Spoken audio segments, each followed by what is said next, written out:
The harsh winterlands of the Dakota Territory in 1873 held both deadly peril and unexpected salvation for those who struggled against its merciless embrace.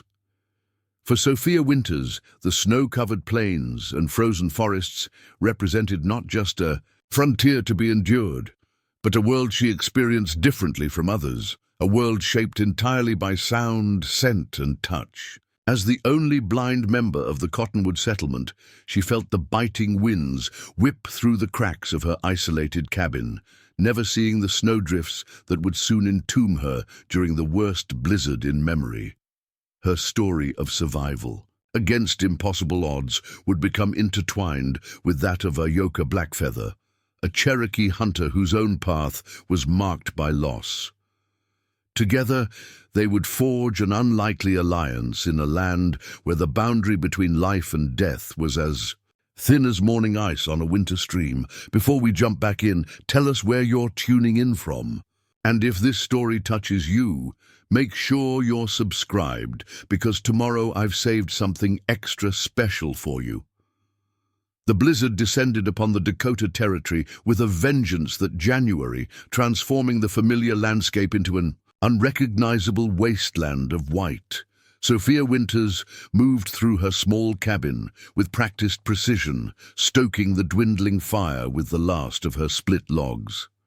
At 36, she carried herself with a quiet dignity that belied the challenges of her darkened world. Her chestnut hair was pulled back in a simple braid, practical for her daily tasks, and her clouded blue eyes, though sightless since childhood, missed nothing that could be perceived through her other heightened senses.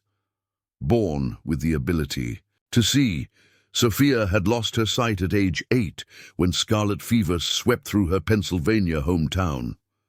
The illness had claimed her younger sister and left Sophia in perpetual darkness. Her father, Samuel Winters, a skilled furniture maker, had patiently taught her to navigate by touch, to identify objects by their texture and weight, to orient herself using sound and air currents. Those skills had become second nature now, though they did little to ease the isolation she sometimes felt, especially since moving west with her husband Michael. The journey to the Dakota Territory had been Michael's dream, land for the taking under the Homestead Act, fertile soil for crops, a fresh start after the devastation of the Civil War. Michael had spoken of vast fields of wheat that would one day feed the nation, of a sturdy house to replace their crude cabin, of children running through meadows of wildflowers. Now those dreams lay buried with him in the small cemetery on the hill, consumption having claimed him just 14 months after their arrival. Sophia paused in her movements, straightening to ease the ache in her back from hauling water from the snow she'd melted. The storm outside howled like a living creature, rattling the shutters and sending drafts of frigid air through every crack in the rough-hewn walls. The cabin was growing colder by the hour, despite her efforts to maintain the fire. Their homestead stood at the edge of the settlement, nearly a mile from their nearest neighbors, the Hendersons. Michael had chosen the location for its proximity to a spring and the small stand of cottonwood trees that gave the settlement its name. Those trees had provided the lumber for their cabin, but the distant spring was now frozen solid, and Sophia had been melting snow for water for weeks. The isolation that had seemed romantic in summer had become increasingly dangerous as winter tightened its grip. Sophia's arrangement with young Jimmy Henderson that he would check on her twice weekly in exchange for her finely knitted goods had worked well until the blizzards began 3 days ago. Now, no one could be expected to make the journey, through chest-high snowdrifts and temperatures that could freeze flesh in minutes. Sophia moved carefully around her small domain, mentally cataloguing her supplies. 4 potatoes, half a sack of flour, some dried beans, and a small portion of salt pork remained in her larder. The firewood was nearly gone, despite her careful rationing. Even if the storm broke tomorrow, the drifts might make travel impossible. For days, She had survived many trials in her life, but Sophia recognized the grave danger of her situation with clear-eyed pragmatism. As she stood beside her bed, running her fingers over the quilt she had pieced together during the long autumn evenings, Sophia made a decision. If she remained in the cabin, she would freeze once the firewood was exhausted, or starve if the storm continued much longer. Her only chance was to attempt to reach the Hendersons' homestead. It was a desperate gamble, a blind woman alone in a blizzard, but remaining meant certain death. With methodical care, Sophia began her preparations. She dressed in layers, her thickest woolen stockings, 2 petticoats, her sturdy work dress, Michael's flannel shirt that still carried a faint trace of his scent, and over everything his heavy coat, much too large but warmer than her own.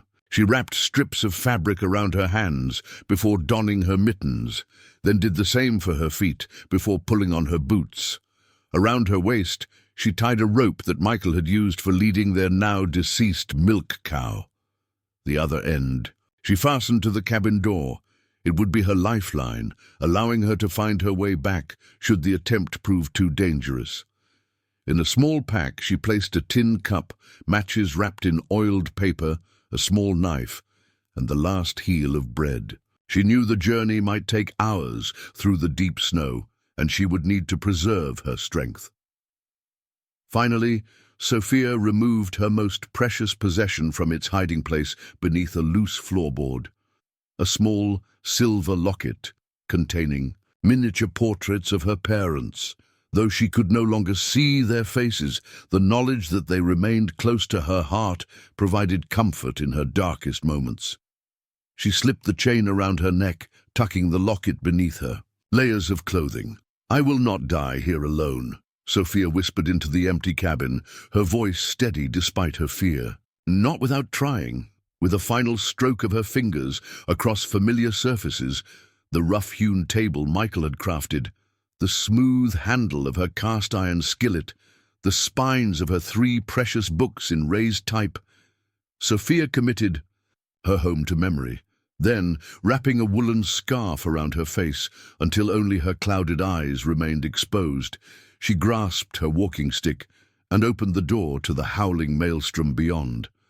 The cold struck her like a physical blow, stealing her breath and stinging the exposed skin around her eyes. The wind's fury disoriented her immediately, its roar overwhelming her sensitive hearing that she relied upon for navigation. Snow pelted her face as she stepped carefully from the threshold, immediately sinking knee-deep into a drift. Sophia clutched the rope tied to her cabin, her lifeline in this white void. She knew the Hendersons' homestead lay due east, but without sight and with the sun obscured by the storm, direction became an abstract concept.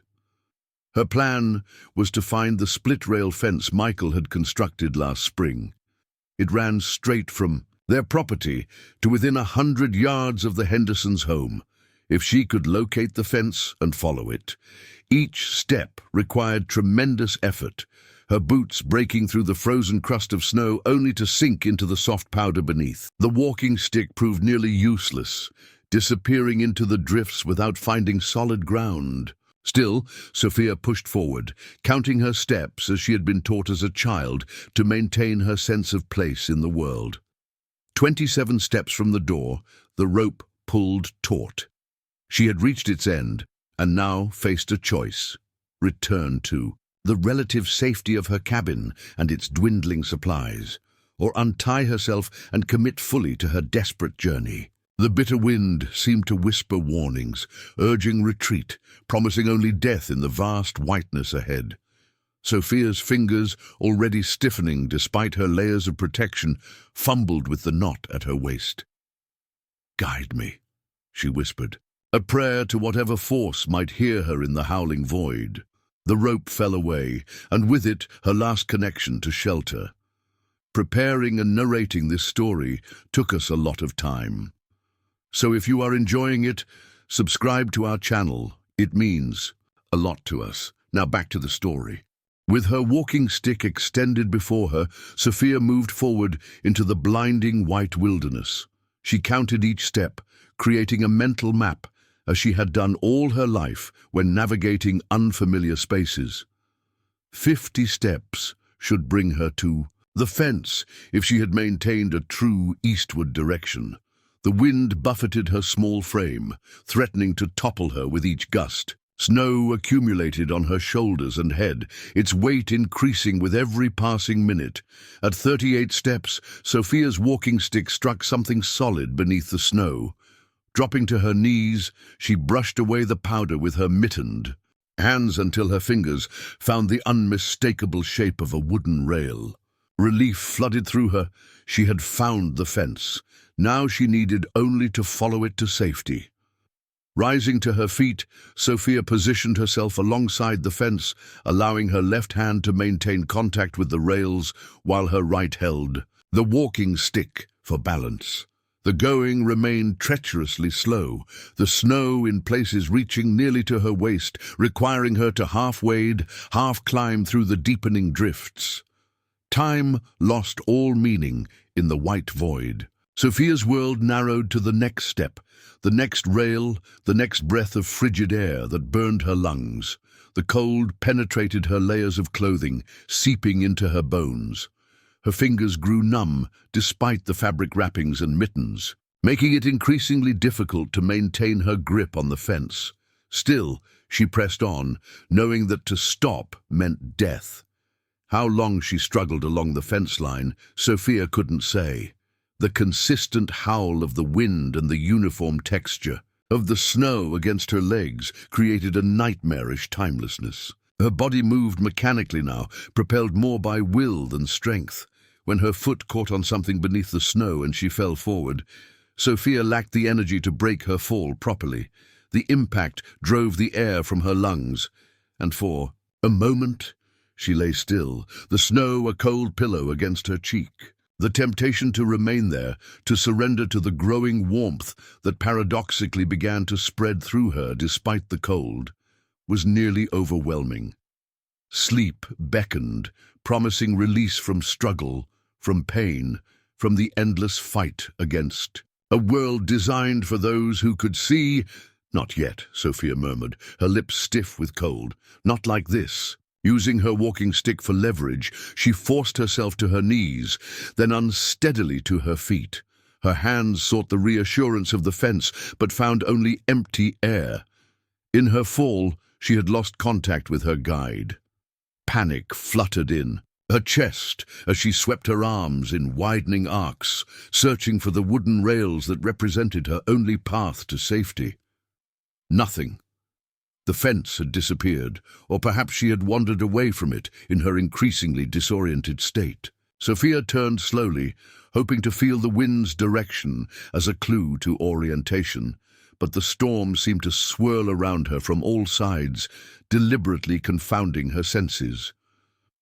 Without visual landmarks or the fence to guide her, Sophia was adrift in a featureless void. For the first time since leaving her cabin, true despair threatened to overwhelm her carefully maintained composure.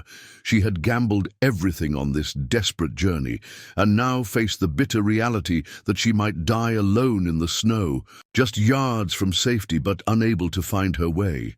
The cold had progressed beyond pain now, her extremities so numb that she could barely feel the walking stick in her grip. Each breath came with increasing difficulty, the frigid air seeming to freeze in her lungs before she could extract its oxygen. Her thoughts began to fragment, memories of warmth and light from her sighted childhood intruding into the frozen present. Sophia sank to her knees once more, strength failing as hypothermia tightened its grip. As consciousness began to fade, a new sound penetrated the wind's constant howl, a rhythmic crunching of snow that her trained ears recognized instantly as footsteps.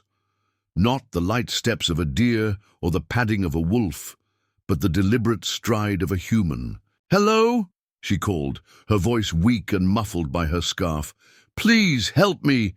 The footsteps paused, then changed direction, moving toward her with increased urgency.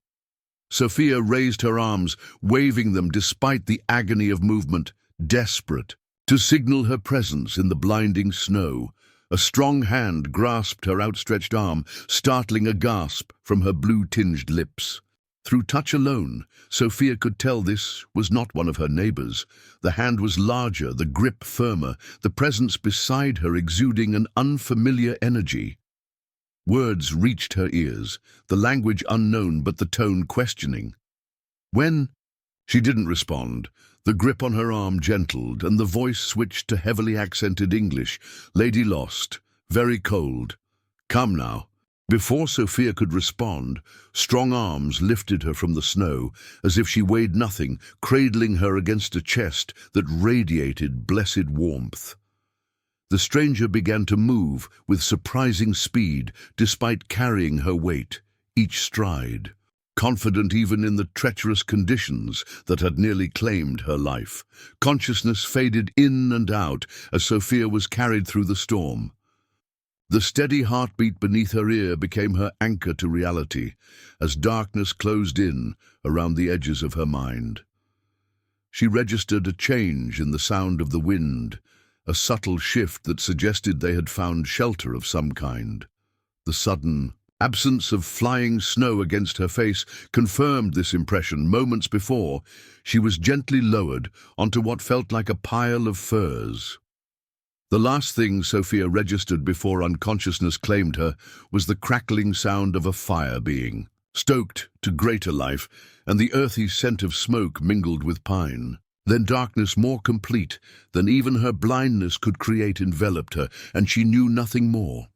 Sophia drifted in and out of consciousness, her world reduced to fleeting sensations. The prickling pain of blood returning to frozen extremities, the smoky warmth of a fire, the gentle pressure of hands as they removed her ice-crusted outer garments. Time lost all meaning as her body fought to recover from its brush with death. When awareness finally returned more fully, Sophia's first coherent thought was to take inventory of her condition. Her fingers and toes throbbed with the ache of warming. Frostbite, painful but present, she would lose no digits to the cold. A weight of what felt like fur pelts covered her, creating a cocoon of gradually increasing warmth. The air she breathed carried unfamiliar scents: leather, wood smoke with a sweeter fragrance than the oak she burned in her cabin, dried herbs hanging nearby, and something else. The distinctive musk of a person not of European descent. Memory flooded back, the desperate trek through the blizzard, losing her way, the strong arms that had lifted her from certain death. She had been rescued, but by whom? And where was she now? Sophia shifted slightly, wincing at the stiffness in her limbs, and a nearby movement told her that someone had noticed her return to consciousness. Footsteps approached, light despite. Their owner's evident strength, deliberately placed as if to announce their presence to her without startling. "You wake now." "Good." The voice was deep, masculine, the English halting, but clear. "Drink." Warm inside, too. A rough-hewn cup was pressed gently into her hands, steadied by larger ones until they were sure of her grip. The liquid within gave off steam that carried the scent of pine needles and something vaguely sweet. Medicinal tea, Sophia realized, similar to remedies her mother had prepared during winter illnesses. "Thank you," she murmured, her voice raspy from cold and disuse. She sipped cautiously, finding the taste unusual but not unpleasant. The warmth spread through her chest, bringing immediate comfort. "You saved my life." "Wado," the man responded, then seemed to catch himself. "White talk." "You welcome. I'm Ahyoka, Blackfeather family." "Cherokee?" Sophia asked, connecting his accent and name to stories she had heard during their journey west. A pause, perhaps surprise at her recognition. "Yes, Cherokee, far from homeland." "As am I," Sophia responded. "I'm Sophia Winters, from Pennsylvania originally." She hesitated, then added the fact that would soon become obvious, if it wasn't already. "I'm blind." "I see this," Ahyoka replied simply. Eyes not look at me. But you hear good, smell good too, yes? Other ways to know world. The matter of fact. Acceptance in his voice touched something deep within Sophia. Unlike the pitying tones she often endured from settlers, or the awkward avoidance of her condition, Ahyoka acknowledged her blindness as merely a fact, not a tragedy. As the tea and shelter continued to warm her, Sophia's curiosity grew. "Where are we? This doesn't feel like a settler's cabin." "Winter Lodge," Ahyoka explained. "I hunt this territory, make camp before storm. Good fortune for you, I find trail in snow." A chill that had nothing to do with the temperature ran through. "Sophia, how did you find me in the middle of a blizzard?" Ahyoka's movement suggested he was adding wood to the fire, the subtle shift in the crackling flames confirming Sophia's impression. Cherokee hunter red sign others not see. Snow show story of woman walking fence line. Then woman fall. Walk. Circles. Spirit helpers guide me. The simple explanation contained layers of meaning Sophia couldn't fully grasp, but the outcome was clear enough. Without this man's extraordinary tracking skills, she would now be buried beneath the Dakota snow, another victim of the merciless winter. "How far are we from the settlement? From Cottonwood?" She needed to orient herself, to place her rescue within the mental map she maintained of her surroundings. 3, maybe 4 miles east. Lodge in River Valley, protected from worst wind. Ahyoka paused, then added, "Storm still strong. 2, 3 days more before safe travel." The implications were immediately clear. Sophia would be sheltering with this Cherokee hunter alone for days before she could return to the settlement. In another time, with another rescuer, this situation might have filled her with fear. Instead, she felt a surprising calm. The hands that had treated her frostbite had been gentle, the voice respectful. Whatever circumstances had brought Ahyoka Blackfeather to the Dakota Territory, he had chosen to save her when he could have. "Simply passed by. I've imposed on your kindness already," Sophia said, struggling to sit up more fully. "Please, tell me how I can help while I'm here. I'm not helpless despite my blindness." A sound that might have been a suppressed chuckle reached her sensitive ears. "Rest now. Help later. Body needs strength return." For once, Sophia didn't argue. The ordeal had drained her more than she cared to admit, and the lingering effects of hypothermia made even this brief conversation exhausting. She nodded, settling back into the furs, and was asleep again within moments. When she next woke, the quality of sound within the lodge had changed subtly. The howling of the wind outside had diminished somewhat, though its steady moan suggested the blizzard continued. The fire crackled more vigorously, and the sense of cooking food prompted an immediate response from her empty stomach. Sophia pushed herself upright, discovering her body less painful, though still weak. Her outer clothes had been removed, but she remained decent in her dress and undergarments. Her stockinged feet were wrapped in what felt like rabbit fur, an unfamiliar but welcome warmth. "Ahyoka," she called, uncertain if he was present. "Here," came the immediate response from across the lodge. "Make food. You hungry?" "Starving," Sophia admitted, realizing she couldn't remember when she had last eaten. "What time is it?" "I've lost track completely. Sun high now. You sleep one night, half day," Ahyoka answered, his footsteps approaching. "Good healing sleep."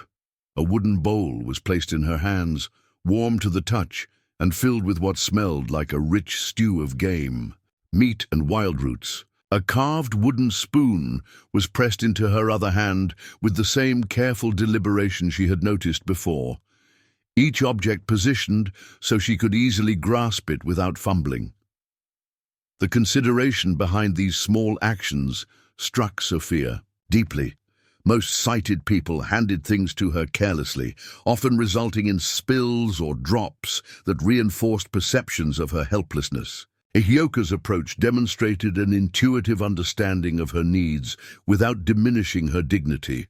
The stew was delicious, Venison, if her palate was correct, simmered with prairie turnips and other wild edibles she couldn't identify.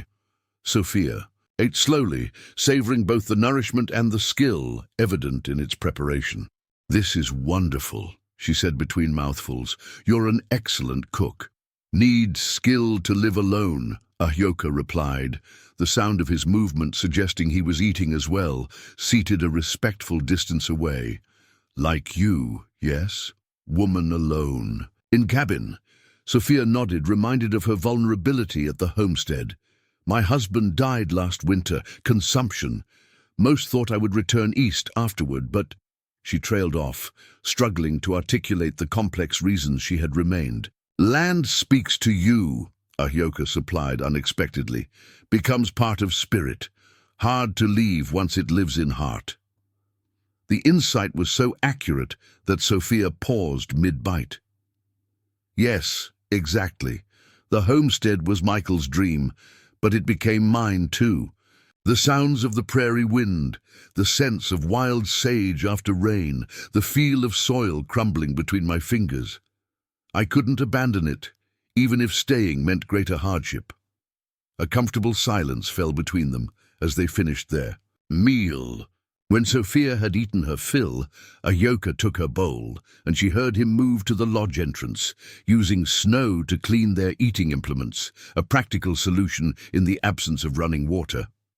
The domesticity of the moment struck Sophia. Suddenly, here she sat in the shelter of a man from a completely different world, sharing a meal and conversation as naturally as if they were old acquaintances rather than strangers thrown together by crisis. The realization brought both comfort and a strange disquiet.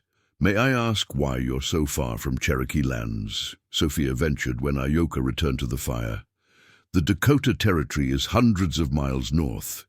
The silence that followed lasted long enough that Sophia wondered if she had overstepped. Finally, Ahyoka spoke, his voice carrying a weight of memory. "Cherokee people know Trail of Tears. Forced from homeland to Indian Territory." The familiar English words were spoken with a bitterness that transcended language barriers. "My father's family walk that trail. Many die. After war between white men, more trouble come. I choose different path. North, where fewer white settlers. Where man can hunt, live by old ways while learning new." The simple explanation contained generations of tragedy, displacement, and resilience. Sophia knew the broad outlines of the Cherokee removal from history books read to her before her blindness, but hearing it referenced by one whose family had survived it transformed abstract knowledge into painful reality.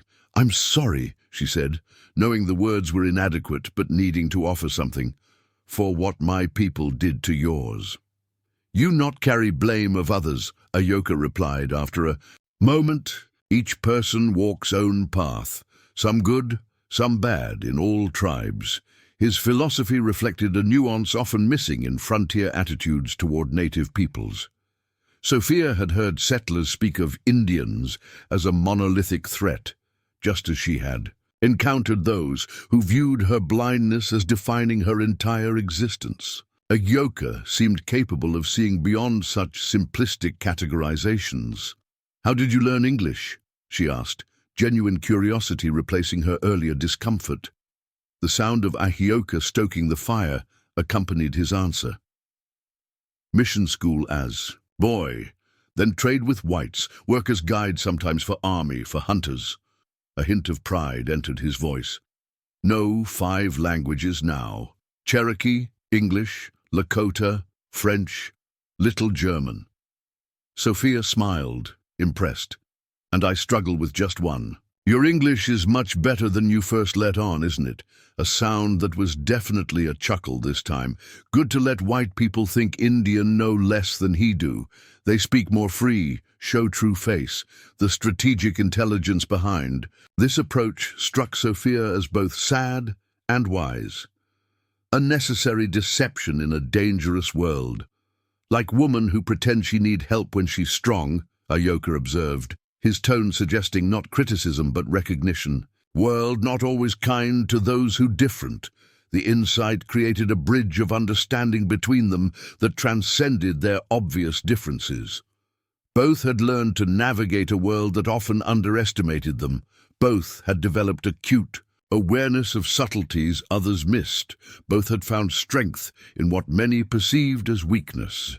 As the day progressed, confined by the continuing storm to the close quarters of the winter lodge, Sophia and Ahyoka established a rhythm of conversation and companionable silence. He described the lodge's construction, a dome of bent saplings, covered with hides, smaller than a traditional Cherokee winter home, but built on similar principles. She shared techniques she had developed for maintaining her household despite her blindness, measuring systems using knotted strings, organizational methods for identifying contents of jars and containers by touch. When Sophia expressed a desire to be useful, Ahyoka set her to work repairing a torn hide bag, providing a bone needle and sinew thread. Her nimble fingers, long practiced in handcrafts despite her blindness, made quick work of the task. In turn, he prepared more medicinal tea to ward off the lingering effects of her exposure, explaining which herbs provided warmth to the blood, which eased pain in stiffened joints. As darkness fell, detectable to Sophia only by subtle changes in the sounds outside and Ahyoka's movements to build up the fire for the night, he arranged furs for her comfort on one side of the lodge, then retreated to the opposite side. The deliberate distance was both proper and reassuring, acknowledging the unusual intimacy of their situation while establishing clear boundaries. "Ahyoka," Sophia said as she settled beneath the warm furs, "I've been wondering. Your name, what does it mean in Cherokee?" "Ahyoka is, she brought happiness," he answered, his voice coming from across the lodge. "Mother's hope when naming. Father add Blackfeather for Raven that visit lodge day I born." "It's beautiful," Sophia murmured, the exhaustion of healing once again overtaking her despite the long periods of rest she had already experienced. "Thank you, Ahyoka Blackfeather, for bringing happiness in the form of rescue to a foolish woman lost in a blizzard." His response came softly through the darkness, the Cherokee words unfamiliar but somehow comforting. "Donadagovi, Sophia Winters. Wisa." Sleep claimed her before she could ask for a translation, but the gentle cadence of the foreign words followed her into dreams more peaceful than any she had experienced since Michael's death. In this unlikely shelter, far from her homestead, and in the company of a man from a world entirely different from her own, Sophia found herself feeling, against all reason, safe. The blizzard maintained its fury through the night, but by morning its strength had begun to wane. Sophia woke to the muted sounds of Ahyoka moving quietly around the lodge, feeding the fire and preparing what smelled like a simple breakfast of cornmeal porridge enriched with dried berries. Her body felt remarkably recovered, though twinges of pain still shot through her previously frozen extremities when she moved too quickly. "Good morning," she offered, pushing herself to a sitting position and orienting herself within the small space. "Osio," Ahyoka responded, his voice warm with approval. "You look stronger today." Color returned to face. Sophia ran her fingers through her tangled hair, suddenly conscious of her appearance after 2 days without proper grooming. "I feel much better, thanks to your care." A wooden bowl was placed in her hands, the now familiar deliberate precision of the motion confirming her growing impression of Ahyoka's character, observant, considerate, and possessed of uncommon patience. "Storm grows tired," he commented as they ate. "By tomorrow paths may clear enough for travel." The news should have brought unalloyed relief. A return to her homestead, to independence, to the life she had fought to maintain after Michael's death. Instead, Sophia felt an unexpected pang at the thought of leaving this temporary sanctuary and the easy companionship that had developed between them. "Tell me about your homestead," Ahyoka requested, seeming to sense her conflicted thoughts. "What waits for you there?" Sophia described her small cabin, the spring that provided water in warmer months, the garden she had painstakingly established with seeds brought from Pennsylvania. She spoke of her chickens, hopefully still alive in their coop if the snow hadn't completely buried it, and the plans she and Michael had made for expanding their acreage once they received final title to the land. "Alone is difficult," Ahyoka observed when she finished, "even for strong women." "The neighbors help when they can," Sophia acknowledged. "The Hendersons, the family I was trying to reach when you found me. Their son Jimmy checks on me twice a week, and Mrs. Peterson from the settlement brings her children to learn knitting and listen to stories." She smiled slightly. "Children don't seem bothered by blindness the way adults are. They ask their questions directly, then accept the answers and move on." "Children see with clear eyes," Ahyoka agreed, "not yet taught who to fear, who to judge." The observation led to a deeper conversation about the prejudices that shaped both their lives, the suspicion Sophia had encountered as a blind woman attempting to homestead alone, the hostility Ahyoka faced when venturing too near white settlements. They shared stories of small kindnesses that had countered these experiences, creating a tapestry of human complexity that defied simple categorization. As they talked, Sophia's keen hearing detected a subtle change in the storm's voice, the howling winds gradually subsiding to a more intermittent moan, the constant hiss of driving snow replaced by the softer sound of occasional flurries.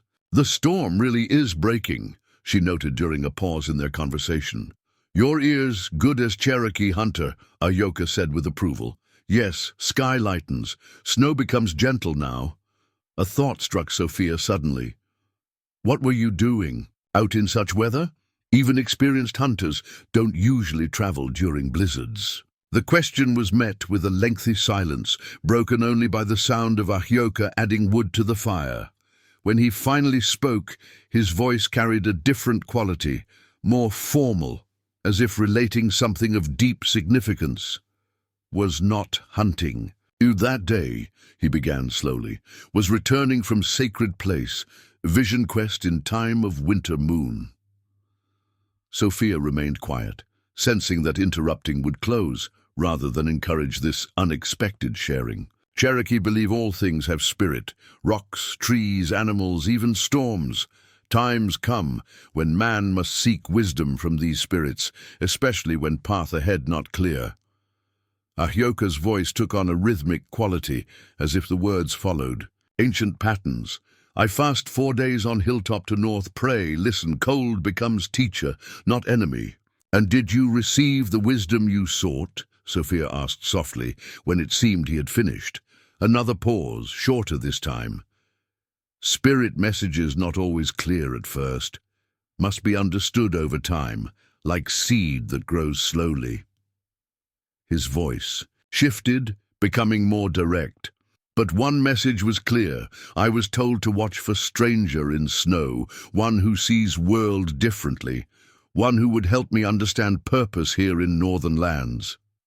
The implication hung in the air between them. Ahyoka believed their meeting was not chance, but destiny, a fulfillment of spiritual guidance he had received during his sacred fast. Sophia, raised in the rational traditions of Protestantism, had no framework for such concepts. Yet she could not dismiss the extraordinary coincidence of his finding her, a single human being in a vast, snow-covered wilderness during a blinding blizzard. "I don't know what to say," she admitted finally. "I'm grateful beyond words that you found me, whatever led you to me. Without you, I would have died in that snow." "Perhaps purpose not yet clear to either of us," Ahyoka suggested, his tone lightening. "Time will show." The conversation shifted to more practical matters as Ahyoka described preparations they would need to make for the journey to her homestead once the weather permitted. The snow would be deep, requiring improvised snowshoes that he would construct from materials in the lodge. The trek would be challenging but manageable if they paced themselves properly. As he spoke, His movements around the lodge suggested he was already gathering materials. Supple branches, strips of hide, sinew for binding. Sophia listened to his preparations with growing admiration for his foresight and practical skills. "Can I help?" she offered, unwilling to remain idle while he worked. "Yes," he replied without hesitation. "Good work for sensitive fingers. I prepare branches. You wrap bindings." Soon they were working together, Ahyoka guiding her hands through the process of creating traditional snowshoes. He would bend and shape the flexible branches into oval frames, then pass them to Sophia, who would wrap sinew bindings at precise intervals, creating a lattice that would distribute weight across the snow's surface. The task required dexterity and attention to tension, qualities Sophia's years of handwork had developed, despite her blindness. "My grandmother makes snowshoes this same way," Ahyoka commented as they worked. "She also lose sight in later years. Fingers remember what eyes forget." "She was blind," Sophia paused in her binding, surprised by this connection. "Not from birth, age take her seeing." There was fondness in his voice as he continued. "But she still weave baskets better than anyone in village. Say her fingers could see better than young people's eyes." The anecdote created another unexpected bridge between their disparate worlds. "My mother taught me to knit before I lost my sight," Sophia shared. "Afterward, when I was recovering from the fever, reclaiming that skill became a symbol of all I could still do despite blindness. Each stitch was an act of defiance against those who thought my life was over." "Warrior spirit," Ahyoka observed approvingly. "Fight different battles, but fight still." They continued working through the afternoon, the mechanical task creating a rhythm that facilitated further conversation. Sophia learned more about Ahyoka's solitary life in the territory, how he traded furs with certain trusted settlers, served occasionally as a guide for government surveys, and maintained connections with both Lakota and scattered Cherokee, who had, like him, sought independence from the confines of the reservation system. In turn, she shared more about her life with Michael, their dreams for the homestead, and her determination to honor those dreams after his death.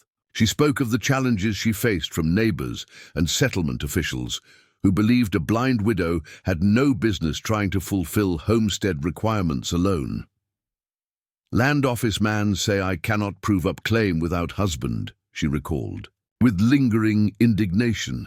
"As if my hands cannot plant, my ears cannot hear crops growing, my nose cannot smell ripening wheat, only my signature on their papers that they accept without question, blind or not." Ahyoka's chuckle held genuine amusement. "White man's rules strange medicine, paper more important than person." "Exactly," Sophia exclaimed, feeling a surprising kinship in their shared frustration with bureaucratic absurdities. As evening approached, Ahyoka announced the snowshoes complete.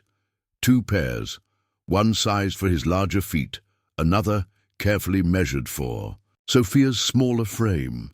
He set them aside to dry overnight near the fire, then turned his attention to preparing their evening meal. The easy domestic partnership they had established struck Sophia anew as they worked together, Ahyoka cooking, while she used her sensitive fingers to check the tightness of the snowshoe bindings. What would the good people of Cottonwood Settlement think if they could see her now, working companionably alongside a Cherokee hunter in his winter lodge? The impropriety would scandalize them. Yet here, removed from social constraints and prejudices, the arrangement felt natural, even right. "Tell me about Cherokee homeland," Sophia requested, as they ate their evening meal of rabbit stew. "The place your family was forced to leave." Ahyoka was silent for so long that Sophia wondered if the question had been too painful. Then he began to speak, his voice taking on that same rhythmic quality she'd noted earlier when he discussed spiritual matters. He described mountains shrouded in mist, valleys where rivers ran clear over rounded stones, forests of ancient trees, whose canopies created a world of perpetual twilight below. He spoke of seasonal rhythms: spring when dogwoods bloomed white against the forest green, summer when thunderstorms rolled across mountain ridges, autumn when hickory and maple painted the hillsides in fire colors, winter when silence fell. With the snow, his words created vivid images even for Sophia, who had been without sight since childhood. She could almost feel the mist against her skin, hear the rivers tumbling over rocks, smell the distinctive scent of forest soil, rich with centuries of fallen leaves. "It sounds beautiful," she said softly when he finished. "Like paradise." "Was. Home," Ahyoka replied simply. "Not perfect place, but place where Cherokee spirit belonged." After a pause, he added, "Your Pennsylvania. You miss like this?" The question made Sophia reflect on her childhood home, the moderate hills and deciduous forests of western Pennsylvania, so different from the windswept prairies of Dakota. "Sometimes," she admitted, "I miss the sounds of familiar birds, the smell of apple orchards in bloom. But Michael helped me fall in love with the prairie. He would describe the endless horizon, the way grasses ripple like water when wind passes over them, the vastness of the sky." "He see beauty, this husband," Ahyoka observed. "Good gift to share with you." "Yes." Tears pricked unexpectedly behind Sophia's sightless eyes. "He gave me eyes when mine failed." The vulnerability of the moment hung between them, intimate yet uncomfortable. Sophia felt Ahyoka shift slightly closer, though still maintaining respectful distance. "Tomorrow I will be your eyes on journey," he said quietly. "You will be safe." The simple promise carried weight far beyond its literal meaning. In the short time they had known each other, a trust had developed that defied explanation, born perhaps of their shared experience as outsiders, or of the life and death circumstances of their meeting, or of some deeper recognition that neither could fully articulate. Later, as they prepared for sleep on their respective sides of the lodge, Sophia remembered his Cherokee words from the previous night. "Ahyoka," she called softly through the darkness. "What was it you said last night? Something that sounded like Donadagovi and Wesa?" "Ah," he replied, and she could hear the smile in his voice. "Donadagovi means until we meet again. Wesa means cat. I give you Cherokee name." "Cat?" Sophia couldn't help the surprise. In her voice, yes. Cat walk in darkness with confidence, see with whiskers, with ears, with nose, move with grace where others stumble.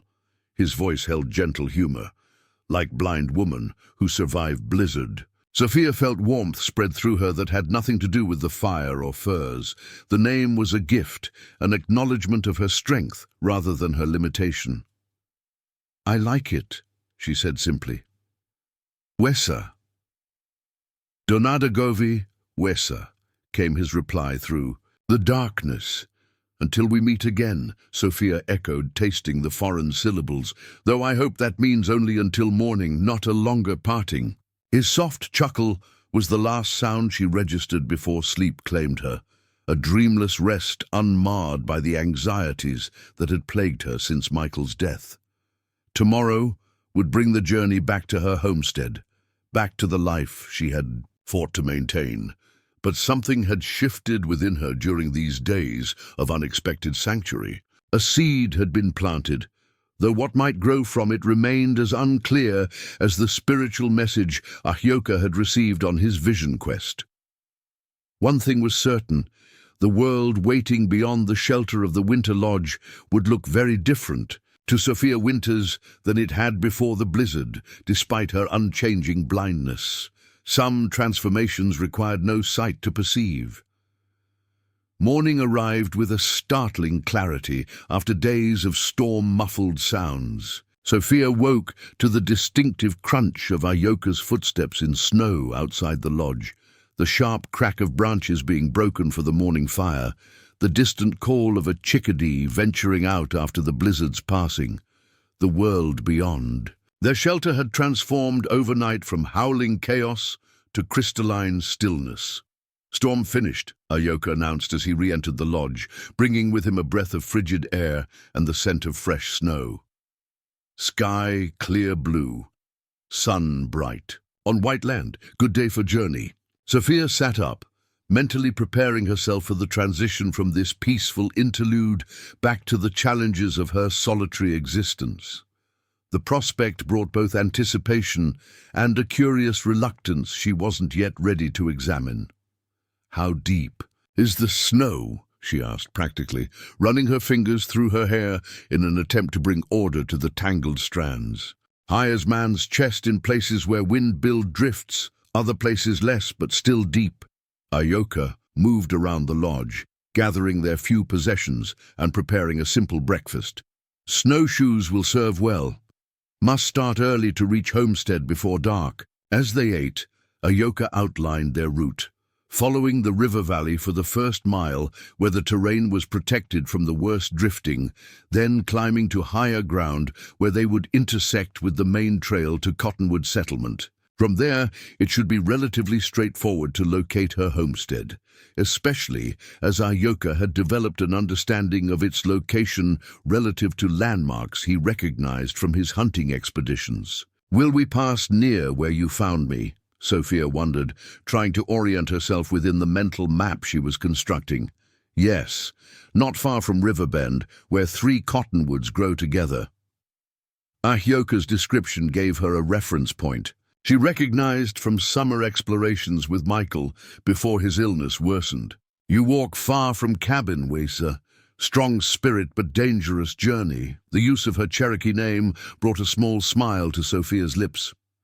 "Desperation makes for poor decisions sometimes. I'm fortunate your spirit guides led you to me."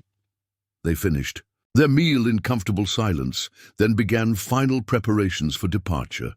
Ahyoka carefully banked the fire, ensuring it would die safely in their absence. He packed a small supply of food, dried meat, parched corn, and a skin of water, in a hide pouch that could be easily carried.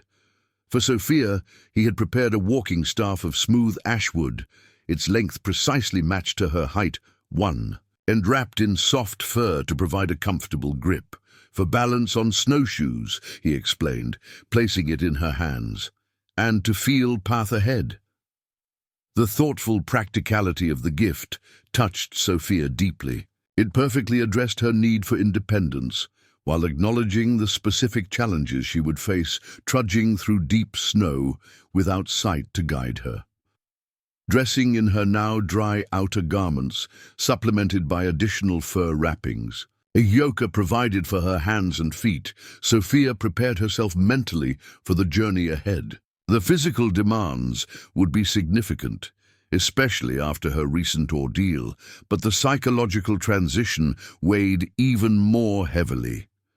These few days in Ahyoka's winter lodge had created a strange pocket of time outside normal existence, a space where differences of culture, experience, and ability had somehow enhanced rather than hindered their connection. "Ready?" Ahyoka asked, his voice closer than she expected, breaking her reverie. Sophia nodded, squaring her shoulders. "Ready." He helped her fasten the snowshoes securely to her boots, explaining how to walk with the unfamiliar apparatus.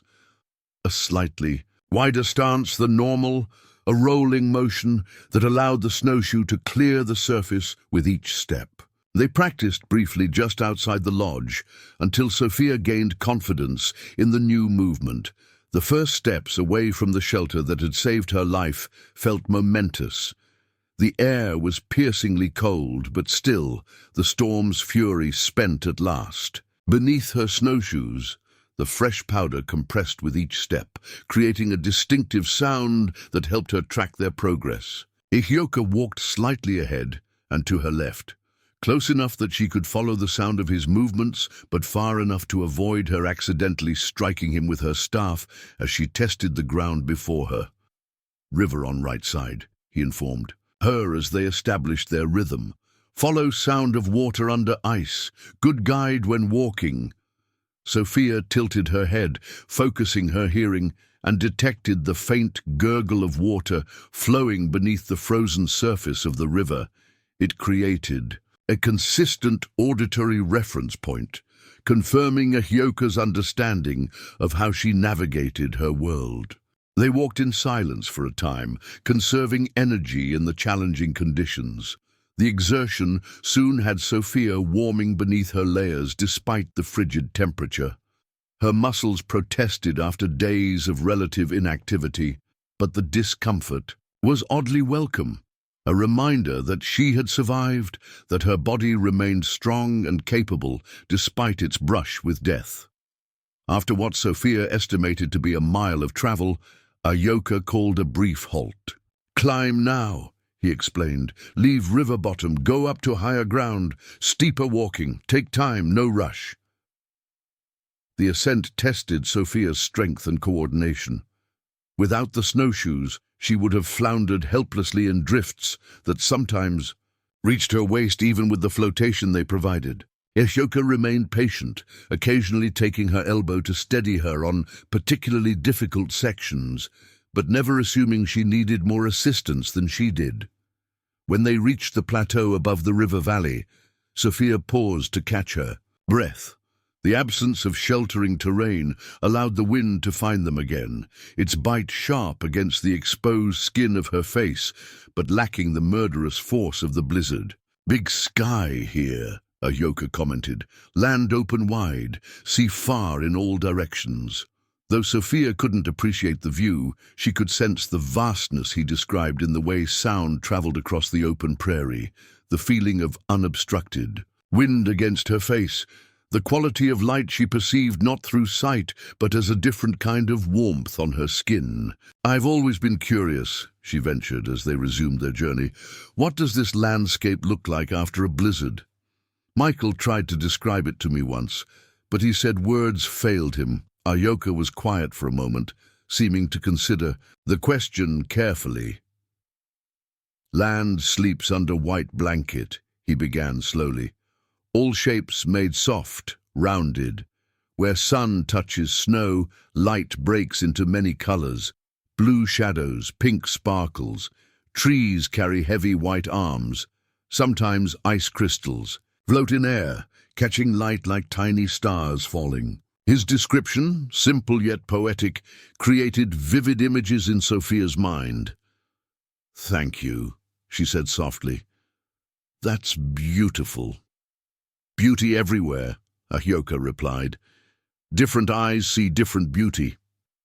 They continued across the plateau, Ahyoka occasionally pointing out landmarks, a stand of trees in the distance, a rocky outcropping nearly buried in snow, the faint track that marked the main trail to the settlement, though it was now indistinguishable beneath the deep drifts. Each reference helped Sophia build a more complete understanding of their position relative to her homestead. After several hours of steady progress, Ahyoka suggested another rest. He brushed snow from a fallen log to create a seat for Sophia, then unpacked some of their provisions. As they shared dried meat and parched corn, Sophia became aware of his scrutiny. "You tire but not complain," he observed. "Strong walker for woman not used to snowshoes." "Necessity is an excellent teacher," Sophia replied with a small smile. "And I'm determined to reach home before dark. I've imposed on your kindness long." "Enough." A sound that might have been disagreement came from Ahyoka's direction. "No imposition. Good company on winter journey." The simple statement warmed Sophia more than the food. "I've enjoyed your company as well," she admitted. "It's been a long time since I've had conversations like the ones we've shared." "Your husband, he was good man to talk with?" Ahyoka asked, his tone suggesting genuine interest rather than mere politeness. Sophia considered the question thoughtfully. Michael was a dreamer. He could talk for hours about his plans for the homestead, the future he imagined for us, but he wasn't always as interested in listening. A fond smile crossed her face at the memory. He would get so caught up in his visions that he sometimes forgot I had thoughts of my own. Common fault of men, Ahyoka observed, with what sounded like rueful self-awareness. Talk more than listen. Miss wisdom in silence.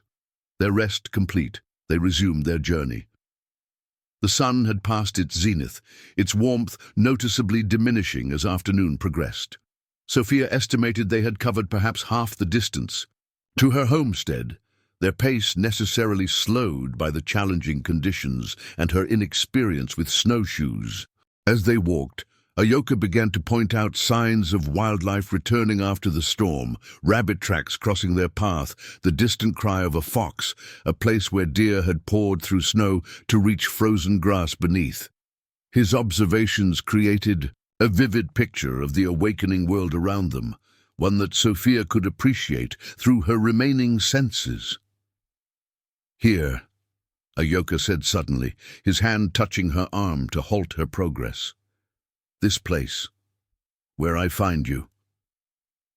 Sophia stood still, orienting herself. Without the howling wind and blind panic of her previous visit, the location felt entirely different. She extended her senses, trying to identify any familiar features. "The fence should be nearby?" "Yes. There." Ahyoka guided her hand to touch. A wooden rail just barely protruding from a deep snowdrift. "You follow long way before falling. Brave journey." "Foolish journey," Sophia corrected, sobered by the tangible reminder of how close she had come to death. Her fingers traced the rough wood of the fence rail, connecting her present safety to her desperate flight from the cabin. "If you hadn't found me, but did find," Ahyoka interrupted gently, "no value in thinking of paths not walked." His practical philosophy helped dispel the shadows gathering in Sophia's mind. She nodded, releasing the fence rail and readjusting her grip on the walking staff. "You're right. Forward is the only useful direction." They continued their journey, now following the buried fence line that would eventually lead to Sophia's homestead. The afternoon was advancing, the temperature dropping noticeably as the sun began its descent toward the western horizon. Sophia could feel the cold intensifying, seeping through her layers of clothing, despite the exertion of walking. "Storm may have damaged cabin," Ahyoka said, as they trudged onward. "Prepare your thoughts for this. Wood can be fixed, food replaced, life most important." The warning was practical and necessary, though it awakened new anxieties in Sophia's mind. She had left the cabin in haste, the fire dying, the door likely not properly secured against the storm's fury. What would they find upon their arrival? Her entire existence on the Dakota frontier was contained within those rough-hewn walls. Michael's few possessions, her handcrafted household tools, the preparations for winter that had consumed her autumn months. "I should have considered that earlier," she acknowledged, concern evident in her voice. "If the roof has collapsed or the chimney fallen, we solve problems as they come," Ahyoka advised calmly. "Not borrow trouble from tomorrow." His steady presence helped temper Sophia's growing worries. Whatever awaited them at the homestead, she would not face it alone, at least not immediately. The thought provided unexpected comfort. As the afternoon waned, Sophia became aware of changes in the terrain that suggested they were approaching familiar territory. The slight rise that led to her homestead, the particular way sound carried in this section of prairie, even the smell of the cottonwood trees that gave the settlement its name, all registered with her heightened senses. "We're getting close," she said with certainty. "The cabin should be just beyond that small rise, tucked against the windbreak of trees Michael planted our first summer." "Yes." "See smoke," Ahyoka confirmed, surprising her. "Thin, from chimney." "Smoke?" Sophia stopped. Abruptly. "That's not possible. There was barely any wood left when I departed, certainly not enough to maintain a fire for days." "Someone there." Ahyoka's voice took on a new quality, alert, cautious. "Stay here. I check first." Before Sophia could protest, she heard the soft crunch of his snowshoes moving away, his naturally quiet movements becoming nearly silent. as he approached the cabin with a hunter's stealth. Left alone in the vast whiteness, she strained her ears for any clue to what was happening ahead. Minutes stretched interminably before she finally heard returning footsteps, quicker, more relaxed than Ahyoka's departure. "Neighbors," he announced, as he reached her side. "Young man, older woman, very worried for you. Say they search after Storm but find no trace." Relief flooded through Sophia. "Jimmy and Mrs. Henderson. They must have come to check on me once the worst of the blizzard." Past. A pang of guilt followed immediately. "They've been worried sick, thinking me dead or lost." "Come," Ahyoka said, touching her elbow lightly. "End their worry." They covered the remaining distance quickly, Sophia's fatigue temporarily forgotten, in her eagerness to reassure her neighbors and return to her home. As they crested the final rise, a shout rang out, Jimmy's young voice carrying clearly across the snow-covered yard. "Mrs. Winters, my God, Mrs. Winters!" Rapid footsteps approached through the snow, accompanied by Mrs. Henderson's higher-pitched exclamations of astonishment and relief.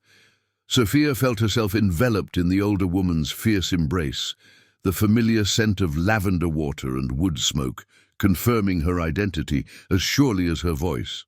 "We thought you lost to the storm. Jimmy found your rope tied to the door, trailing off into the snow. We've been searching every day since the worst passed." Mrs. Henderson's words tumbled out between what sounded suspiciously like sobs. "Where have you been? How did you survive?" Before Sophia could formulate a response that wouldn't scandalize her God-fearing neighbors, she felt a subtle shift in the atmosphere. Jimmy had noticed Ahyoka, who stood silently nearby. "Who's this with you, Mrs. Winters?" The young man's voice carried a note of suspicion that pained Sophia with its immediate assumption of threat. "This is Mr. Blackfeather," she said firmly, extracting herself from Mrs. Henderson's embrace and turning to include Ahyoka in the conversation. "He found me during the storm when I became lost trying to reach your homestead. He saved my life and has now safely returned me home. I owe him everything." The silence that followed spoke volumes about the Hendersons' surprise at finding their neighbor in the company of a Cherokee man. Sophia could almost feel the rapid reassessment occurring in their minds, prejudice warring with the undeniable fact of her safe return. It was Mrs. Henderson who recovered first, her practical nature asserting itself over ingrained biases. "Well then, Mr. Blackfeather, it seems we owe you our gratitude as well. Please, both of you come inside. We've kept the fire going since finding the cabin empty, and there's hot coffee and stew waiting." The invitation, though slightly stiff, represented a significant concession to unusual circumstances. Sophia felt a tension she hadn't realized she was carrying ease somewhat as they all moved toward the cabin door. Whatever complications might arise from her unexpected adventure and unorthodox rescue, they would at least begin with this small civility. As they crossed the threshold into the familiar warmth of her home, Sophia felt Ahyoka hesitate almost imperceptibly beside her. The significance of a Cherokee man entering a white settler's cabin was not lost on either of them. Boundaries were being crossed that went far beyond the mere physical. "Welcome to my home," she said quietly, for his ears alone. "As you welcomed." "Me to yours." His response came equally soft, the Cherokee word she now recognized. "Wado, thank you." Simple but profound, an acknowledgement of the bridge they had begun to build between their separate worlds. What might be constructed upon that foundation remained to be seen, but in that moment, crossing her cabin threshold with the man who had saved her life, Sophia felt possibilities opening before her that had nothing to do with sight and everything to do with vision.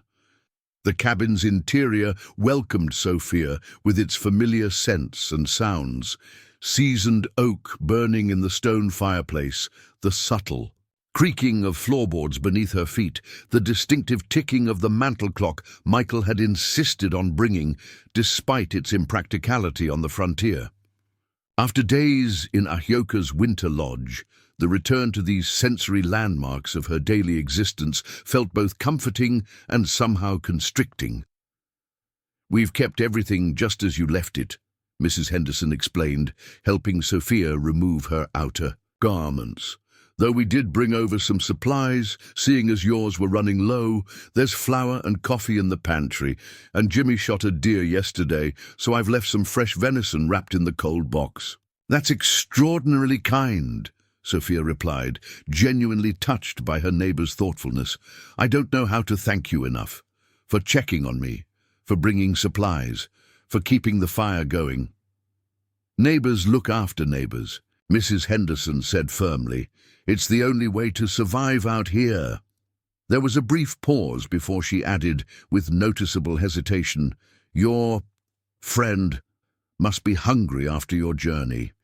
Jimmy, fetch another bowl for the stew." The awkward designation of Ahyoka's status revealed the older woman's struggle to categorize the unexpected relationship.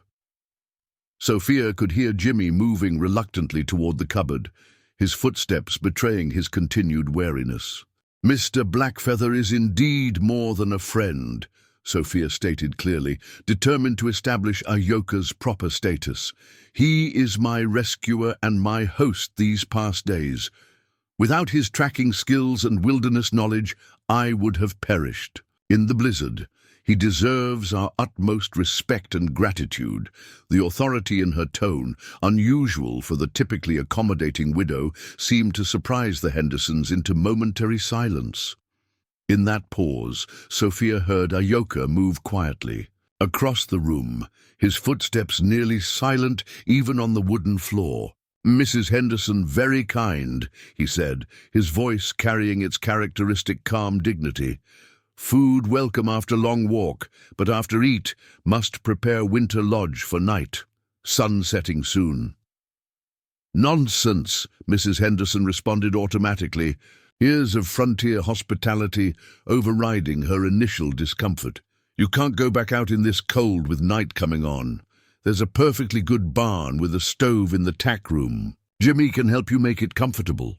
"The barn," Sophia repeated, unable to keep dismay from her voice. After Ahyoka had shared his own shelter so generously, the suggestion that he be relegated to outbuildings struck her as both ungracious and insulting.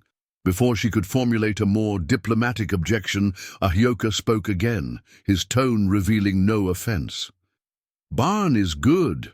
Warm place for sleeping welcome." A hint of amusement crept into his voice as he added, "Better than snow cave I use sometimes when hunting."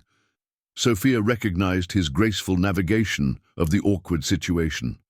By accepting the offered accommodation without complaint, he was easing tensions and preventing her from having to challenge her neighbor's deeply ingrained social boundaries. Still, it troubled her that a man who had saved her life would sleep with the animals, while those he had benefited occupied the main house. The conversation shifted as Mrs. Henderson ladled stew into bowls, managing the serving with the practiced efficiency of a frontier woman accustomed to feeding hungry men after long days of work. The rich aroma of beef, root vegetables, and herbs filled the small cabin, reminding Sophia how far they had traveled since morning and how limited their provisions had been. As they ate, seated around Sophia's small table, Jimmy finally found his voice. "How'd you find Mrs. Winters in all that snow, mister? Trail would have been covered up almost immediately in that blow." The question, though gruffly delivered, contained genuine curiosity. Sophia sensed an opportunity for understanding and remained silent, allowing Ahyoka to respond in his own way. "Cherokee hunter learned to see what others miss," Ahyoka explained between careful bites of stew. "Small signs, broken branch where someone pass, different shape to snow, where body fall and rise again, pattern of walking that show person, struggling." His voice remained matter-of-fact, without boastfulness. Also, spirit helpers guide when heart open to listen. This last addition caused an almost palpable shift in the atmosphere. Jimmy cleared his throat uncomfortably, and Mrs. Henderson's spoon clinked against her bowl with more force than necessary. Sophia could easily imagine their exchanged glances at the mention of spiritual guidance outside their Christian framework. "Well, whatever your methods, we're grateful for the outcome," Mrs. Henderson said after a moment, her tone suggesting a desire to move past the uncomfortable mention of non-Christian spirituality. "The good Lord works in mysterious ways, bringing help when it's most needed, even from unexpected quarters."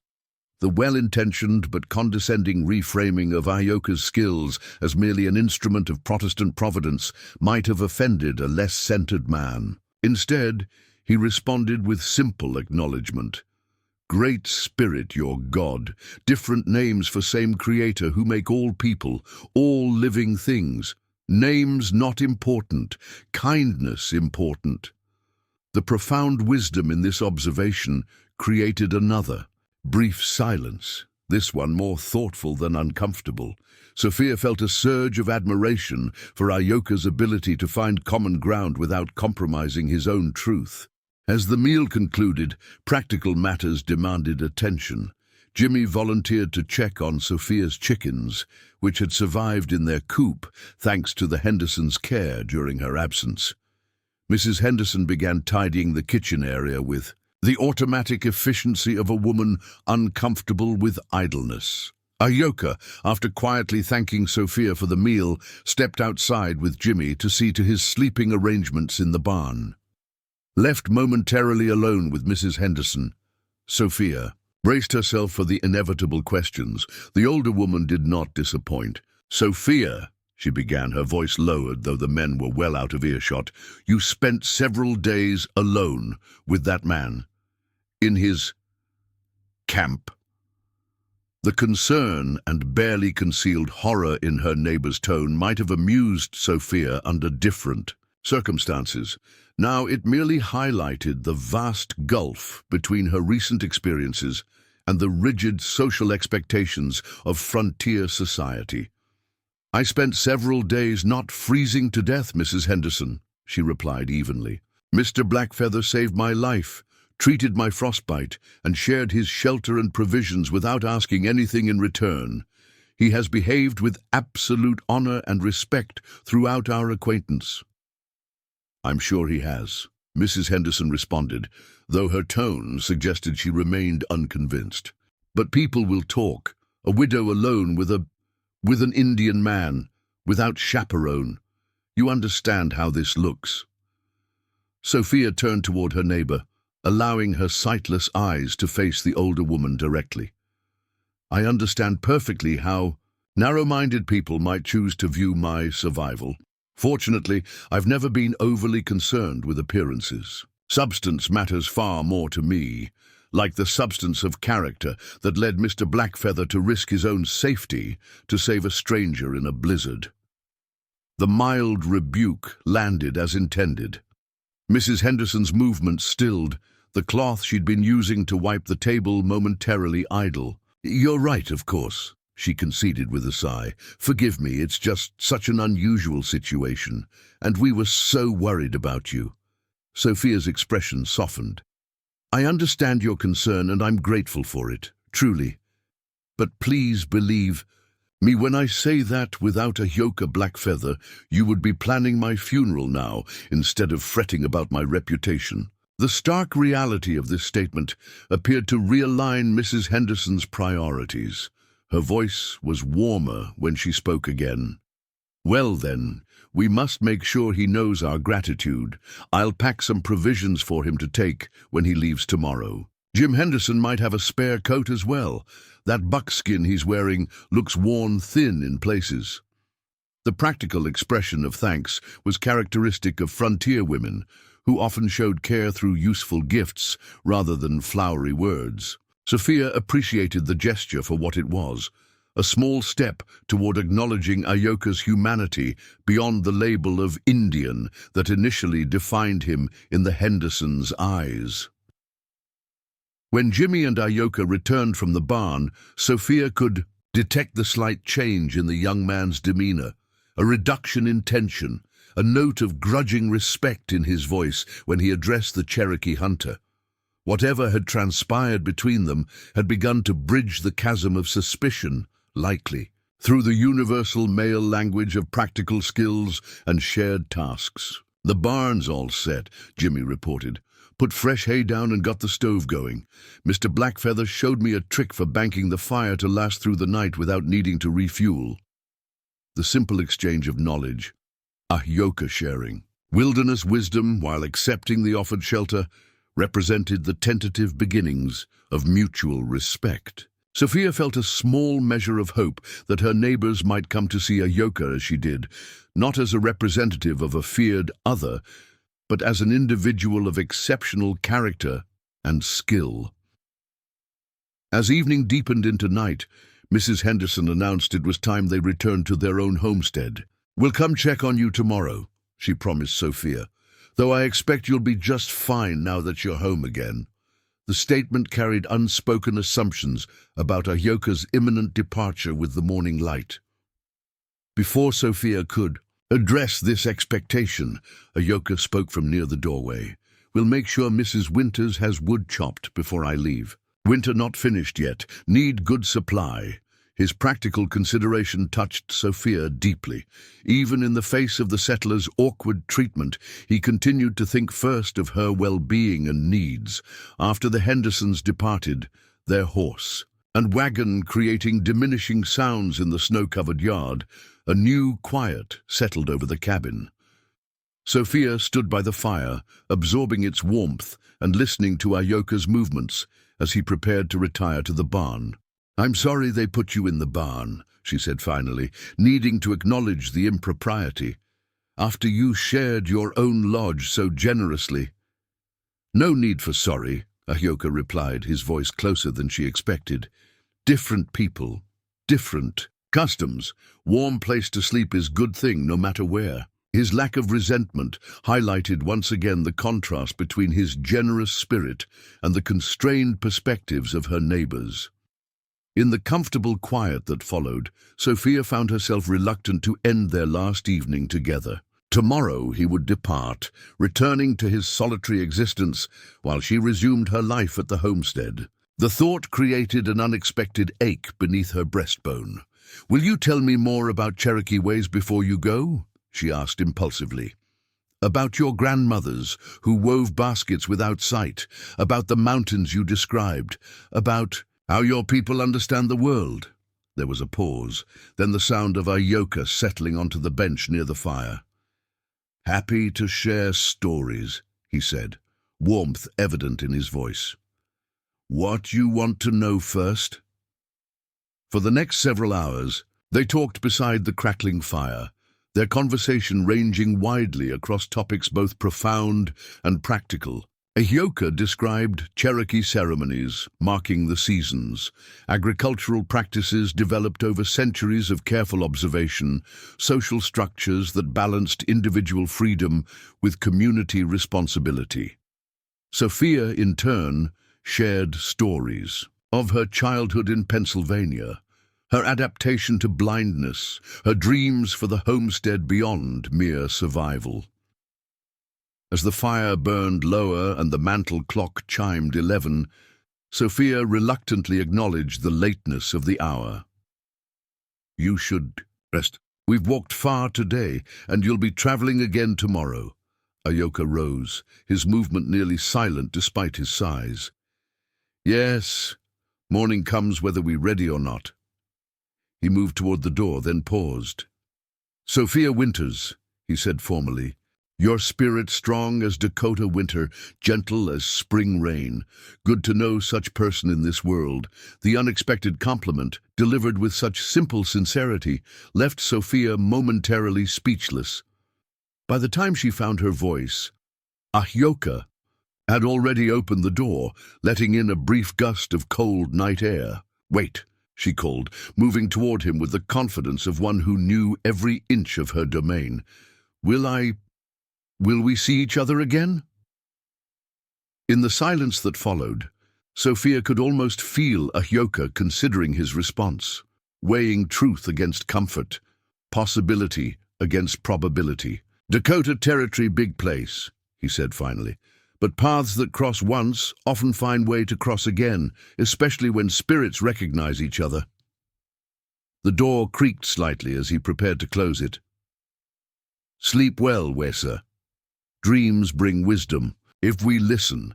Then he was gone, the door latching softly behind him, leaving Sophia standing in her familiar cabin that somehow felt both more like home and strangely empty at the same time. She touched the rough wood of the doorframe, tracing the grain with sensitive fingertips, and wondered what dreams might come to a woman whose understanding of her world had expanded so dramatically in the space of a few snowy days.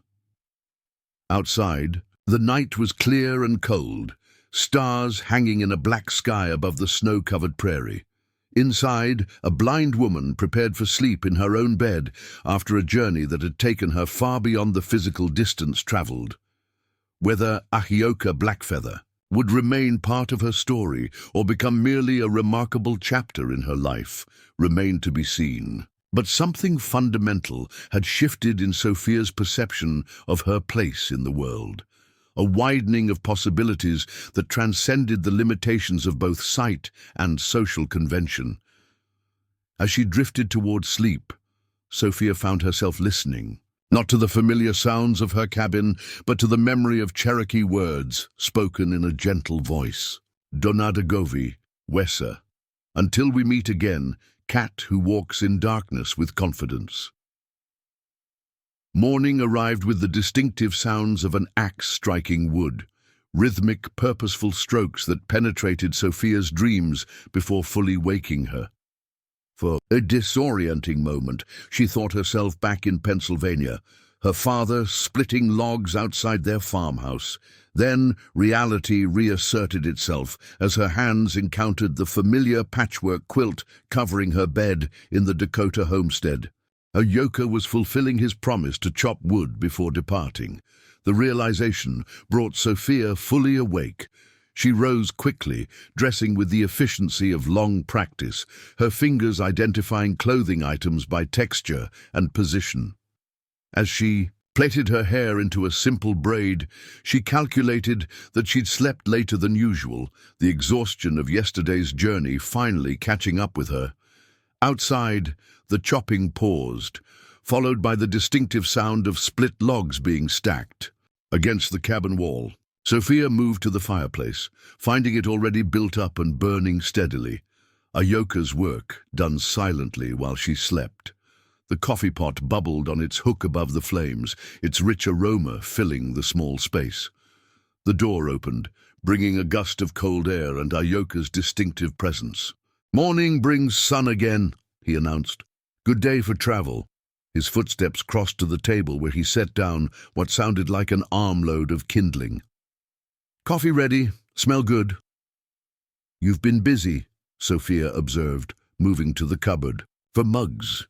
You should have woken me. I could have prepared breakfast at least." "Sleep important after long journey," Ahyoka replied. "Body needs rest to heal." His movement toward the wash basin suggested he was cleaning up after his work. "Also, enjoy quiet morning work. Think good thoughts." Sophia poured coffee for them both, the familiar task grounding her in the normalcy of her daily routine despite the extraordinary circumstances. They settled at the table, the steam from their mugs creating a small pocket of warmth between them. "The Hendersons will likely return soon," Sophia said after a comfortable silence. "Mrs. Henderson was quite determined to check on me today." "Good neighbors," Ahyoka observed. "Watch over you. Important for woman alone." The reminder of her solitary status brought a familiar weight back to Sophia's shoulders. After days of companionship in the winter lodge and on their journey home, the prospect of returning to complete self-reliance felt suddenly daunting. "Yes," she agreed, trying to keep the sudden melancholy from her voice. "I'm fortunate to have them, even if their perspectives can be limited at times." Ahyoka seemed to hear what remained unspoken. Different paths teach different wisdoms. Some see only with eyes, not with heart. The philosophical observation, delivered in his straightforward manner, prompted Sophia to address what they'd both been avoiding, the imminent parting of their ways. "Where will you go from here?" "Back.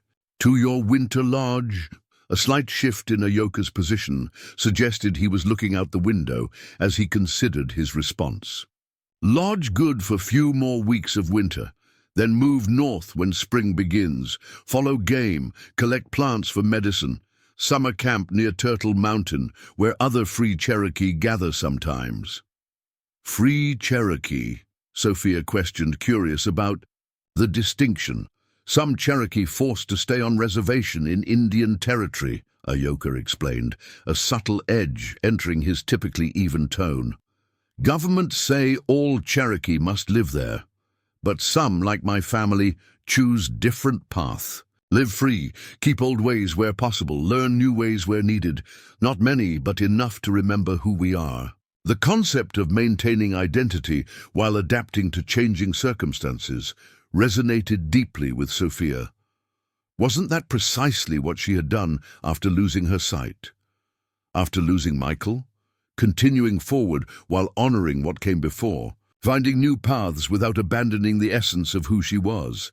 "That sounds like wisdom to me," she said softly. "Finding balance between tradition and survival." "Balance, always the way," Ahyoka agreed. "In nature, in spirit, in life. Too much looking backward, person stumble. Too much racing forward, person lose self." Their philosophical exchange was interrupted by the distant sound of approaching hoofbeats and wagon wheels, the Hendersons arriving as predicted. Sophia felt a twinge of regret at the interruption of what might be their final conversation. "They're here," she said unnecessarily, rising to put on her shawl. "I should greet them." Ahyoka's movement suggested he was gathering his few possessions. "Yes, time for me to prepare for journey also."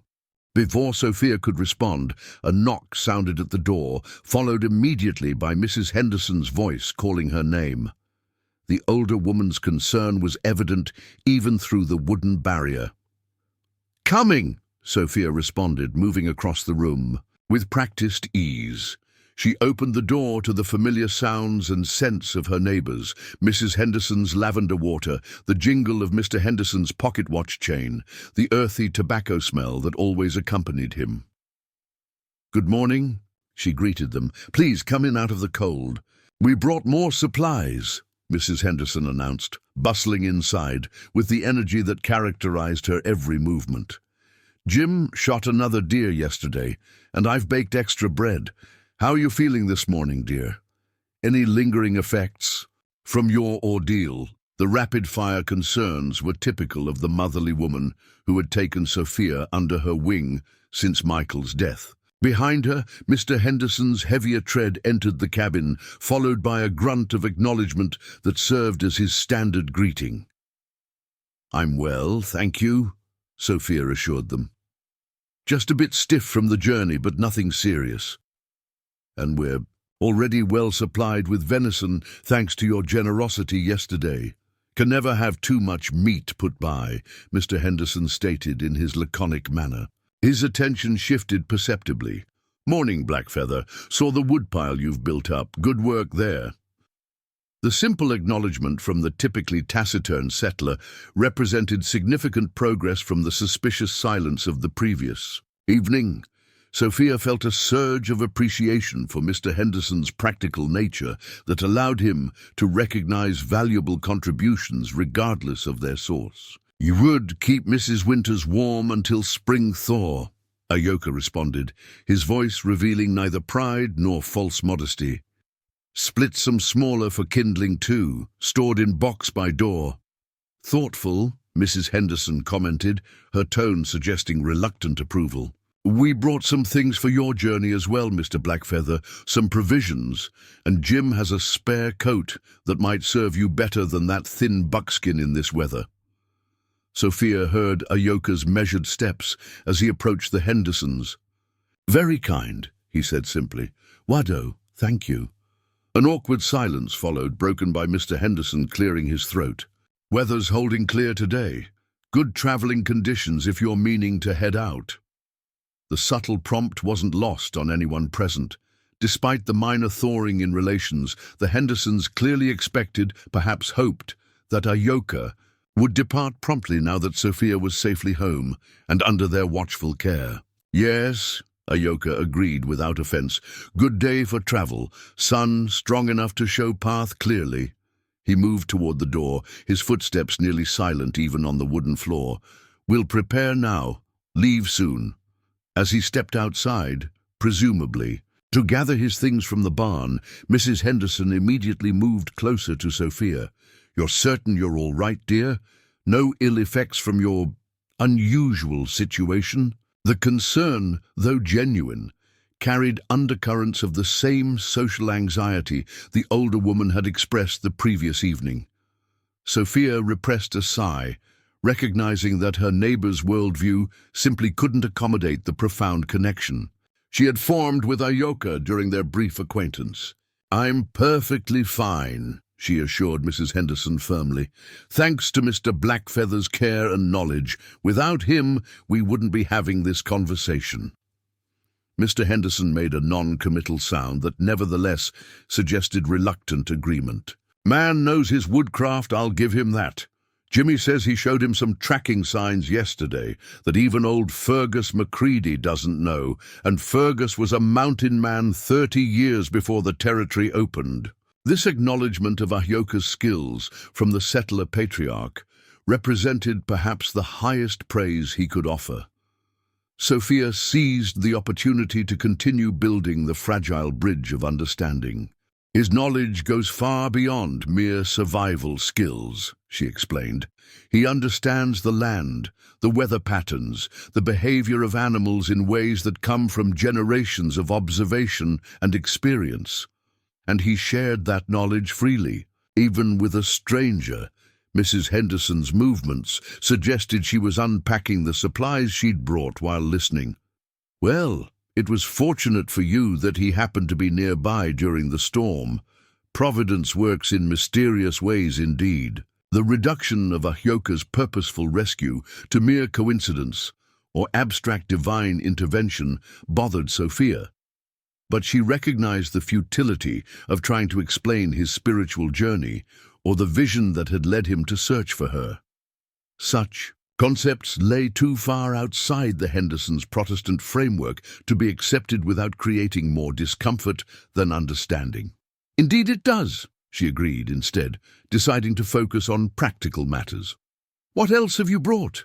You're being far too generous with your provisions. The diversion worked as intended, sending Mrs. Henderson into a detailed inventory of the food, fabric, and household supplies she'd brought to replenish Sophia's stores. Mr. Henderson excused himself to help Jimmy with the horses, leaving the women to organize the cabin. As they worked, Sophia found her attention repeatedly drawn to the sounds from outside. Ahyoka's movements between barn and yard, the quiet conversation that occasionally drifted through the walls as he spoke with Mr. Henderson and Jimmy. She fought against the growing heaviness in her chest at the thought of his imminent departure. Nearly an hour passed in domestic activity before boots stomped on the porch, signaling the men's return. The door opened, bringing with it the sense of cold air, horses, and leather. Mr. Blackfeather's ready to set out, Mr. Henderson announced. Thought you might want to say your goodbyes, Sophia. The courtesy of this consideration surprised and touched her. Yes, thank you, she replied, setting aside the flour she'd been measuring into her storage container. She reached for her shawl, wrapping it around her shoulders before stepping toward the door. I'll come with you, Mrs. Henderson said immediately, her voice betraying concern about propriety even in this final interaction. That won't be necessary, Sophia responded with gentle firmness. I'm perfectly capable of saying goodbye to the man who saved my life without supervision. The mild rebuke created a moment of tension, but Mr. Henderson intervened unexpectedly. Eliza, let's give her a moment, he said to his wife. Man deserves a proper thank you after what he did. This unexpected alliance left Mrs. Henderson little choice but to acquiesce with a flustered, "Well, of course, we'll just check on the chickens while you do that." Sophia felt a surge of gratitude toward Mr. Henderson, whose practical nature often cut through social complications with refreshing directness. She heard the couple exit through the back door toward the chicken coop, leaving her free to step outside to where Ahyoka waited. The crisp winter air embraced her as she emerged.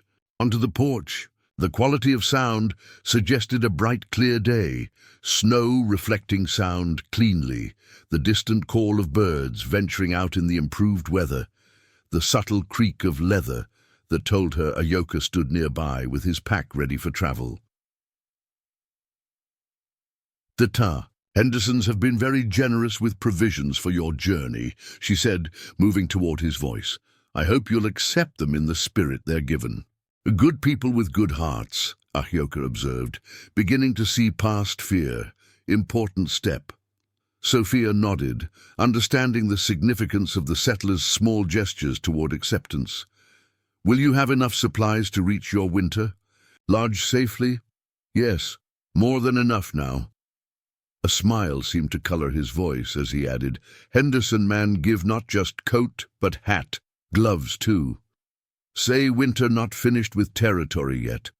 Wise man." The image of Ahyoka wearing Mr. Henderson's spare clothing, probably well-worn flannel and wool rather than his traditional buckskins, created a poignant symbol of the cultural adaptation his people had been forced to make. Yet he accepted these items without resentment, recognizing their practical value for survival. "The weather has been unpredictable this year," Sophia agreed, searching for words that might adequately express what she wanted to convey. "Ahyoka, no need for more thanks," he interrupted gently. "Meeting you on path good fortune for both. You live, I understand purpose better." His simple framing of their encounter as mutually beneficial rather than a one-sided rescue touched Sophia deeply. Is there any chance our paths might cross again?" she asked, abandoning pretense for honest inquiry. A moment of silence followed, filled with the soft sounds of winter, distant bird calls, the gentle creak of snow settling, the barely perceptible whisper of Ahyoka's breath. "Spring bring many changes," he said finally. "When ground thaws, we'll return this way. Check if Cat still walks with confidence." The subtle humor in his reference to her Cherokee name lightened the moment. "Perhaps bring herbs for medicine garden. Good for woman alone to have healing plants nearby." The suggestion of a future visit, however tentative, lifted some of the heaviness from Sophia's heart. "I would welcome that very much," she said softly. "The garden plot is on the south side of the cabin.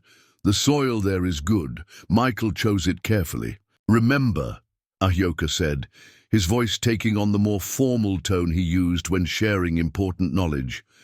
"When path seems darkest, when doubts come like winter storms, remember strength already proven.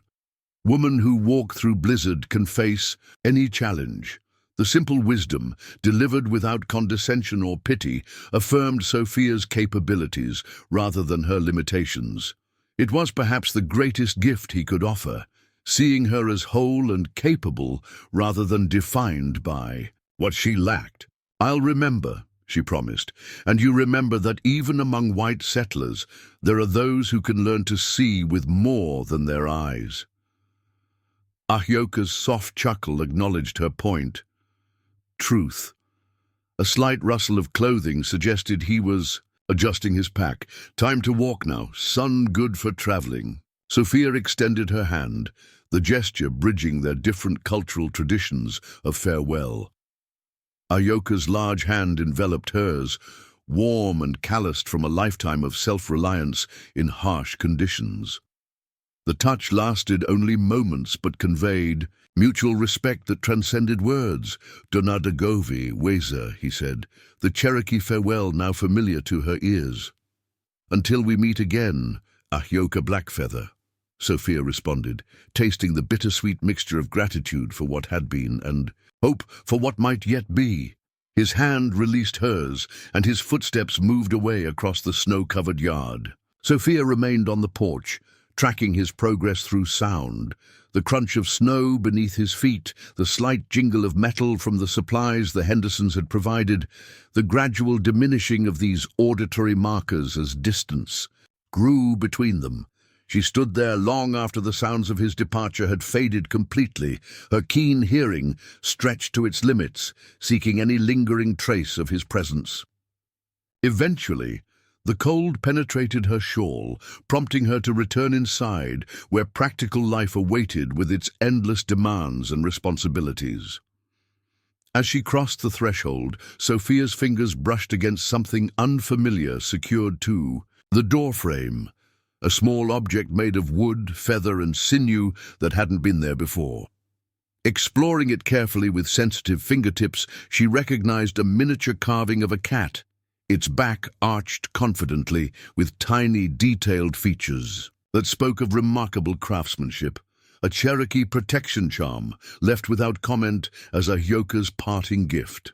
The Hendersons returned from the chicken coop, Mrs. Henderson immediately resuming her domestic organizing while explaining that Mr. Henderson and Jimmy would check the perimeter of the property for any storm damage before departing. Their familiar presence brought Sophia firmly back to her daily reality, but the small wooden cat beneath her fingers reminded her that reality had expanded in ways they couldn't yet comprehend. She carefully removed the charm, tucking it into her pocket, where she could touch it occasionally throughout the day. Life on the Dakota frontier would continue with its harsh demands and simple pleasures, but something fundamental had shifted in Sophia's understanding of her place within it. The boundaries she had accepted between cultures, between abilities and limitations, between isolation and connection, had revealed themselves to be far more permeable than she had believed. As she turned to help Mrs. Henderson with the remaining supplies, Sophia's fingers closed around the wooden cat in her pocket, its smooth contours a tangible reminder of unexpected possibilities. Winter still held the prairie in its grip, but even the longest season eventually yielded to spring. And when the thaw came, perhaps it would bring more than just the rebirth of the natural world. Perhaps it would bring a Cherokee hunter following the ancient paths that had led their spirits to recognize each other across the vast distances that separated their worlds. The weeks following Ahyoka's departure unfolded in a familiar rhythm as February yielded grudgingly to March.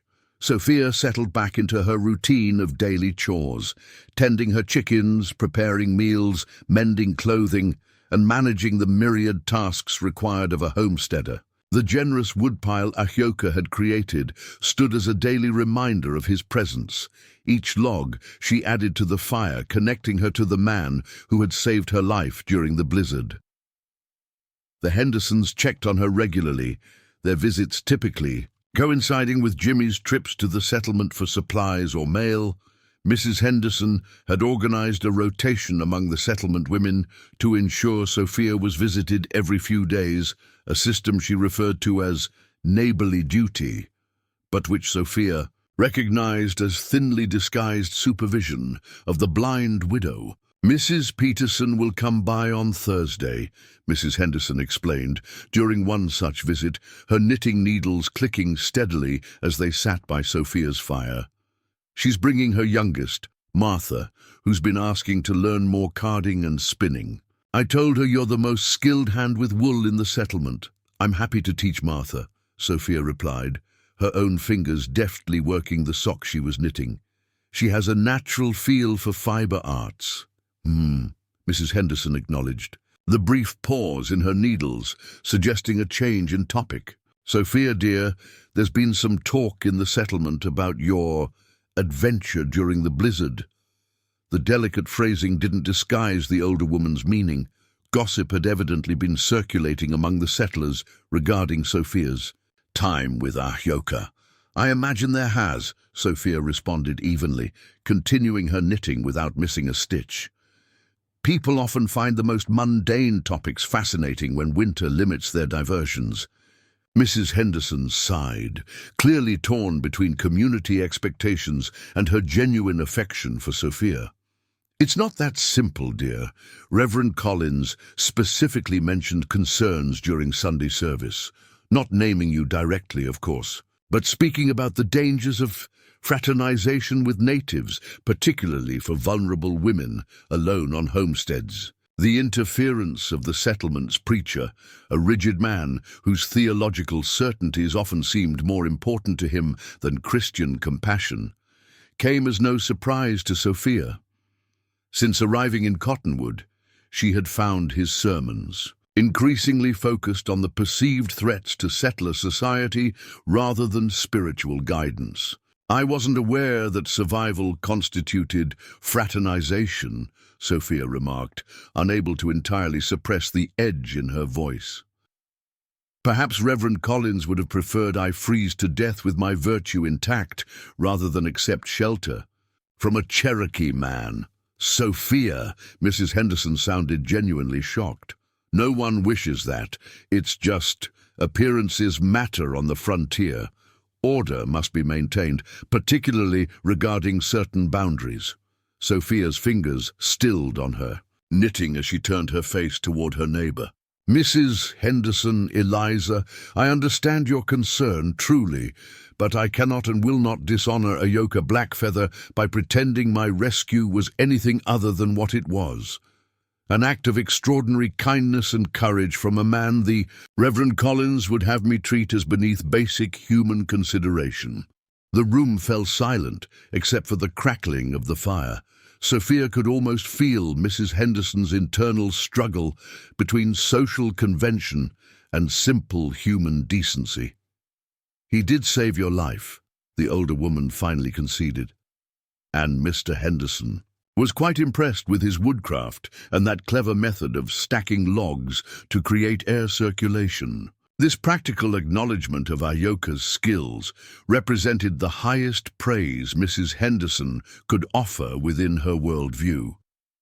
I suppose the Reverend hasn't faced a blizzard alone with no one to help but a Cherokee hunter. Sophia smiled slightly at this small victory. No, I don't imagine he has. Experience has a way of challenging our certainties, doesn't it? Mrs. Henderson responded, her needles resuming their rhythm. Well, just be mindful of your words when others visit. Not everyone is as practical-minded as the Hendersons. The conversation shifted to safer topics. The first signs of spring thaw appearing in protected hollows, predictions for planting season, news from the territorial government delivered in the latest mail packet. Yet Sophia remained aware that her status in the settlement had subtly shifted. Her survival against impossible odds earned respect, but her association with Ahyoka placed her at the margins of settler society, a position both uncomfortable and strangely liberating. As March progressed, bringing slightly warmer days, though the nights remained bitterly cold, Sophia found herself increasingly attuned to sounds from the north, the direction from which Ahyoka had promised to return when spring arrived. Each morning she stepped onto her porch, extending her senses to catch any subtle change in the world around her that might herald his approach. She had told no one of his promised visit, knowing it would only intensify the settlement's concerns. Instead, she prepared quietly, setting aside seeds for medicinal herbs he had mentioned, clearing space in her garden plot as soon as the ground began to thaw, familiarizing herself with the Cherokee names he had taught her for various plants, so she could discuss them intelligently when he arrived. These private preparations sustained her through the late winter days that stretched interminably with repetitive tasks and limited social contact. The small wooden cat charm remained always in her pocket, its smooth contours a tactile reminder of possibilities beyond the narrow expectations that defined her life as a blind widow on the Dakota frontier. One unusually mild afternoon in late March, As Sophia worked in her dooryard hanging laundry to take advantage of the drying breeze, she became aware of approaching hoofbeats. The rhythm suggested a single rider, moving at an unhurried pace, not Jimi Henderson's youthful gallop, nor his father's steady wagon team.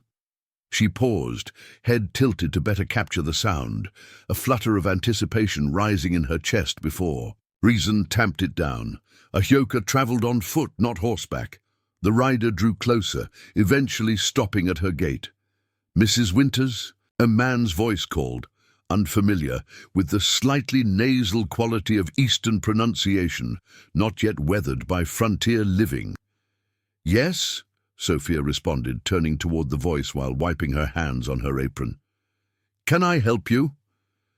"Name's Lawrence Pritchard, ma'am. I'm the new territorial agent for this region." Bootsteps approached, as the man apparently dismounted and entered her yard. "I'm visiting all homesteads in the area to conduct an official census and verify claim progress." Sophia nodded, recognizing this as part of the government process for land claims. Michael had mentioned that such inspections occurred periodically to ensure homesteaders were meeting improvement requirements. "Of course, Mr. Pritchard. Would you care to come inside? I can offer coffee while we discuss whatever information you need." "Most appreciated, ma'am. Been riding since dawn." His footsteps followed her to the cabin door, slightly hesitant as he'd likely observed her blindness for the first time. "Do you need assistance, Mrs. Winters?" "Not at all," Sophia replied pleasantly, accustomed to this awkward realization from newcomers. "I know my way around my own home quite well, Mr. Pritchard." Inside, she efficiently prepared coffee while her visitor settled at the table. Papers rustling as he apparently organized his documents. The fire crackled comfortably in the hearth, dispelling the slight chill that lingered despite the warmer day.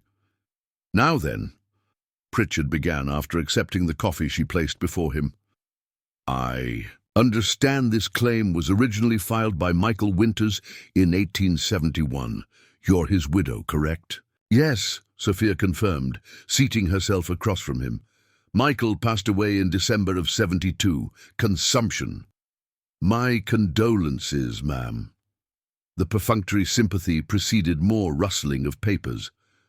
"I see from previous records that you've chosen to maintain the claim yourself rather than returning east after your husband's death. That's correct. This is my home now." "Admirable determination," Pritchard commented, though his tone suggested reservation rather than genuine admiration. "However, I must note certain concerns regarding your particular circumstances and the viability of this claim." The careful phrasing didn't disguise his meaning. Sophia's blindness had once again become the defining characteristic by which her capabilities were judged. She had faced this prejudice repeatedly since Michael's death, from the land office clerk to settlement neighbors to well-meaning relatives who wrote urging her return to Pennsylvania. "My circumstances haven't prevented me from meeting all claim requirements," she stated firmly. 5 acres cleared and cultivated last season with wheat and vegetables, permanent dwelling constructed and maintained, continuous residence since initial claim filing, all legally sufficient for final patent approval at the 5-year mark this November." Pritchard cleared his throat uncomfortably. "Yes, well, the letter of the law may be satisfied, but the spirit of the Homestead Act presumes the claimant's ability to develop the land to its full agricultural potential. Given your condition, there are valid questions about long-term viability." Anger flared hot in Sophia's chest, though she kept her expression neutral. "Mr. Pritchard, are you suggesting that blindness disqualifies me from rights granted to any other American citizen under the Homestead Act? Because I don't recall any such restriction in the legislation President Lincoln signed. Now, Mrs. Winters, there's no need for defensiveness." His chair creaked as he apparently leaned forward. "I'm simply doing my duty to ensure claims are legitimate and sustainable. The territory has had problems with fraudulent filings and abandoned homesteads." My claim is neither fraudulent nor abandoned, as is evident from the improvements visible all around you, Sophia responded, her voice cool but controlled. The chickens producing eggs in that coop, the garden plot prepared for spring planting, the well-maintained cabin, the woodpile stacked to precise measurements, all accomplished by these blind hands, Mr. Pritchard. She extended her hands, palms up, across the table, calloused, work-roughened, bearing the small scars and burns that came from homesteading without sight. They told her story more eloquently than any defense she could articulate. A moment of silence followed, before Pritchard cleared his throat again. Your accomplishments are notable, Mrs. Winters, particularly given your limitations. However, there's another matter of concern that's been brought to the Territorial Office's attention. The shift in topic carried an ominous tone that alerted Sophia to trouble beyond the usual prejudice regarding her blindness. What concern might that be? She asked carefully. Reports of inappropriate association with non-reservation Indians, Pritchard stated bluntly. Specifically, allegations that you harbored a Cherokee man on your property last month without male family protection present. Such behavior raises serious questions about your judgment and moral fitness as a claimant. The accusation, though, expected after Mrs. Henderson's warning about settlement gossip, still struck with surprising force. Somewhere between Reverend Collins's sermon and Pritchard's visit, Sophia's survival story had transformed into a moral transgression worthy of government concern. Mr. Pritchard, she said after a measured pause, I assume you're referring to the Cherokee hunter who found me half frozen in a blizzard after I became lost trying to reach my neighbors. The man who carried me to shelter, treated my frostbite with traditional medicine, shared his food, and ultimately guided me safely home through deep snow. That inappropriate association. The territorial agent shifted uncomfortably in his chair. The circumstances are somewhat immaterial, Mrs. Winters. The territorial governor has specific policies regarding settler interaction with natives, particularly in isolated situations. These policies exist for the safety of homesteaders and the stability of the region. I see. Sophia folded her hands calmly on the table, though inside she trembled with indignation. And had I frozen to death in that blizzard, would that have better served territorial stability? Or perhaps I should have rejected life-saving assistance based on the heritage of the person offering it. Your tone isn't helpful, Mrs. Winters. Pritchard's voice had cooled considerably. I'm simply conveying official concerns that could affect your claim status. The territorial government takes a dim view of fraternization that might encourage non-reservation Indians to frequent settlement areas. Fraternization, Sophia repeated, the word bitter on her tongue. Is that the official term for not dying when help comes from an unapproved source? Before Pritchard could respond, a knock sounded at the door, followed immediately by Mrs. Henderson's voice. Sophia! I've brought those seedlings we discussed, and some fresh bread still warm from the oven. The interruption couldn't have been more perfectly timed if Sophia had arranged it herself. She rose, moving to the door with practiced ease. Please come in, Mrs. Henderson. We have a visitor from the Territorial Office. Oh, Mrs. Henderson's surprise was evident as she entered, the sense of fresh bread and damp earth from the seedlings accompanying her. Good afternoon, sir. Eliza Henderson, my husband James has the neighboring claim to the west. Lawrence Pritchard, territorial agent, he responded, the sound of his chair suggesting he had stood politely at her entrance. Just conducting routine claim verifications in the area. Well, you've chosen a fine homestead to visit, Mrs. Henderson declared, setting her basket on the table with a definitive thump. Sophia Winters is the most determined homesteader in Cottonwood Settlement, makes the rest of us look positively lazy by comparison. The unexpected defense from the settlement's most respected matron clearly caught Pritchard off guard. I Appreciate the character reference, Mrs. Henderson. We were just discussing some concerns regarding Mrs. Winters' unique situation. Unique indeed, Mrs. Henderson agreed, removing her shawl and hanging it by the door with the comfortable familiarity of a frequent visitor. Not many of us could manage a homestead without sight, yet her garden produced better yields than most last summer.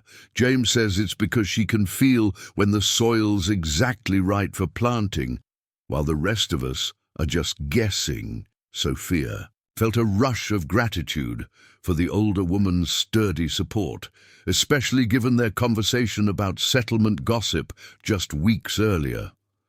Clearly, Mrs. Henderson had made her choice between social convention and neighborly loyalty. That's commendable, Pritchard acknowledged, his tone suggesting he was recalibrating his approach. However, there are additional concerns beyond agricultural productivity, questions of judgment and appropriate associations. Mrs. Henderson's snort of derision was magnificently unladylike. If you're referring to that business during the February blizzard, Mr. Pritchard, I should inform you that my husband and son were the first settlers to meet the Cherokee man who saved Sophia's life. James Henderson is a deacon in our church and fought Comanche raiders in Texas before settling here. He's no Indian sympathizer by nature, but he'll tell you plainly that Sophia would be dead if not for that hunter's tracking skills. The unexpected vigor of Mrs. Henderson's defense created a momentary silence in the cabin, broken only by the soft pop of burning wood in the fireplace. Sophia remained by the door, unwilling to interrupt what was proving to be a remarkably effective character witness. "Be that as it may, Mrs. Henderson," Pritchard finally responded, his voice noticeably less certain. "Territorial policy discourages interactions that might invite non-reservation natives into settlement areas. There are established procedures for dealing with Indians, channels through Indian agents, and the military." "Procedures and channels?" Mrs. Henderson exclaimed with evident disgust. "I'm sure those would have been most helpful while Sophia was freezing to death in a snowdrift. Fortunately, that Cherokee hunter was more concerned with saving a human life than following territorial procedures." The conversation had clearly veered far from Pritchard's expected inspection routine. Papers rustled as he apparently gathered his documents. "I appreciate your perspective, Mrs. Henderson. Perhaps it would be best if I completed the remainder of my assessment another time. I still need to verify property boundaries and improvements. James and Jimmy would be happy to show you the boundaries," Mrs. Henderson offered with sudden helpfulness. "They're working our north field today, just a short ride from here. They can point out all the improvements Sophia has made as well, including that ingenious rainwater collection system her husband designed before his passing." The territorial agent seemed eager to escape the unexpected confrontation with the settlement matriarch. "That would be most helpful. Mrs. Winters, I'll return to complete our discussion after I've had the opportunity to inspect the full property." "Of course, Mr. Pritchard," Sophia replied with outward composure that belied her inner turmoil. "I look forward to resolving any concerns regarding my claim." After providing directions to the Henderson fields, she listened as Pritchard made his hasty departure, boots crunching across the yard to where his horse waited. Only when the hoofbeats had faded into distance did she turn toward Mrs. Henderson, with a shaky smile. "I don't know how to thank you for that timely intervention," she said softly. "He was building quite a case against my claim based on both my blindness and Ahyoka's assistance." "Pompous bureaucrat," Mrs. Henderson muttered, moving to unpack her basket of seedlings. "As if any of us would survive out here if we didn't occasionally bend their precious rules. James says the government men who write these policies have never spent a winter beyond the Mississippi, let alone faced a Dakota blizzard." Sophia's fingers found the wooden cat charm in her pocket, its smooth surface a talisman against the threat Pritchard represented.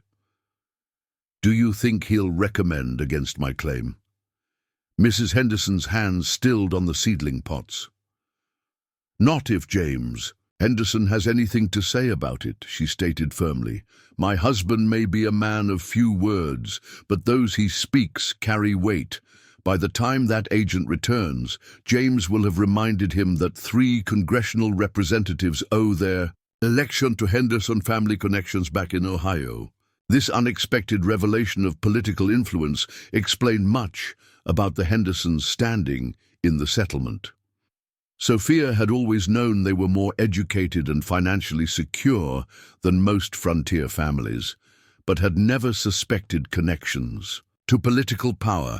I don't know what to say, she admitted, moving to the table to examine the seedlings with careful fingers. You've gone to extraordinary lengths to help me today. Nonsense, Mrs. Henderson replied briskly, though her voice carried unusual emotion. During our first winter here, before most other settlers arrived, I took ill with lung fever. James was away selling our first timber harvest, and I was alone with 10-year-old Jimmy when the sickness struck. A Lakota woman found me while gathering roots near our cabin. She treated me with her medicines, stayed 3 days until my fever broke, then disappeared back into the prairie without ever telling me her name. The personal story, shared without preface or explanation, created a moment of profound connection between the women. Mrs. Henderson had never before revealed this experience to Sophia. The frontier teaches harsh lessons about the true meaning of humanity, the older woman continued softly. When death comes calling in this wilderness, it doesn't care about the color of the hand that turns it away from your door. Understanding dawned in Sophia's mind. Mrs. Henderson's initial discomfort with Ahyoka's role had never stemmed from personal conviction, but from fear of community judgment. Her own experience had taught her better, but social survival often required public adherence to settlement norms, regardless of private beliefs. Thank you for telling me, Sophia said simply, reaching across the seedlings to squeeze the older woman's hand. And thank you for standing with me today. Well, Mrs. Henderson responded, her practical tone returning, though she briefly returned the pressure of Sophia's fingers. We'd best get these seedlings into trays near your south window. The tomatoes need a proper start before planting out. And I've brought those medicinal herbs you were asking about last week. Quite an interest you've developed in healing plants lately. The subtle acknowledgement of Sophia's preparations for Ahyoka's promised visit came without judgment, offering tacit support rather than censure. As they worked together preparing the seedling trays, conversation flowed easily between them. 2 frontier women bound by shared understanding of survival's complex moral landscape. Outside, the March sun continued its arc toward spring, melting snow from south-facing slopes and awakening dormant life beneath the soil. On the northern horizon, still invisible and miles distant, a solitary traveler perhaps prepared for a journey promised during winter's depths. Whether Pritchard's threats would materialize into concrete action against Sophia's claim remained to be seen, but the day's events had revealed unexpected allies and resilience in the face of prejudice. The wooden cat remained in Sophia's pocket, a constant reminder that even on the supposedly civilized frontier, some boundaries were meant to be crossed in service of deeper human connections. As she worked alongside Mrs. Henderson, preparing for a growing season filled with uncertainty and possibility, Sophia felt a curious peace settle within her, the calm certainty that whatever challenges came, she had found the strength to face them with both dignity and defiance. As April blossomed across the Dakota Territory, a familiar silhouette appeared on Sophia's northern horizon. By summer, Ahyoka's medicinal garden flourished beside her cabin, his visits becoming less remarkable to the settlement with each passing season. When Sophia received her final land patent that November, both Cherokee wisdom and settler determination stood vindicated against those who had doubted her abilities. Some boundaries, once crossed, revealed themselves as imaginary, drawn by fear rather than truth. Sophia and Ahyoka's story reminds us that survival often depends on seeing beyond our limitations, whether imposed by nature or society. If this story touched your heart, subscribe for more forgotten frontier tales that challenge what we think we know about American history.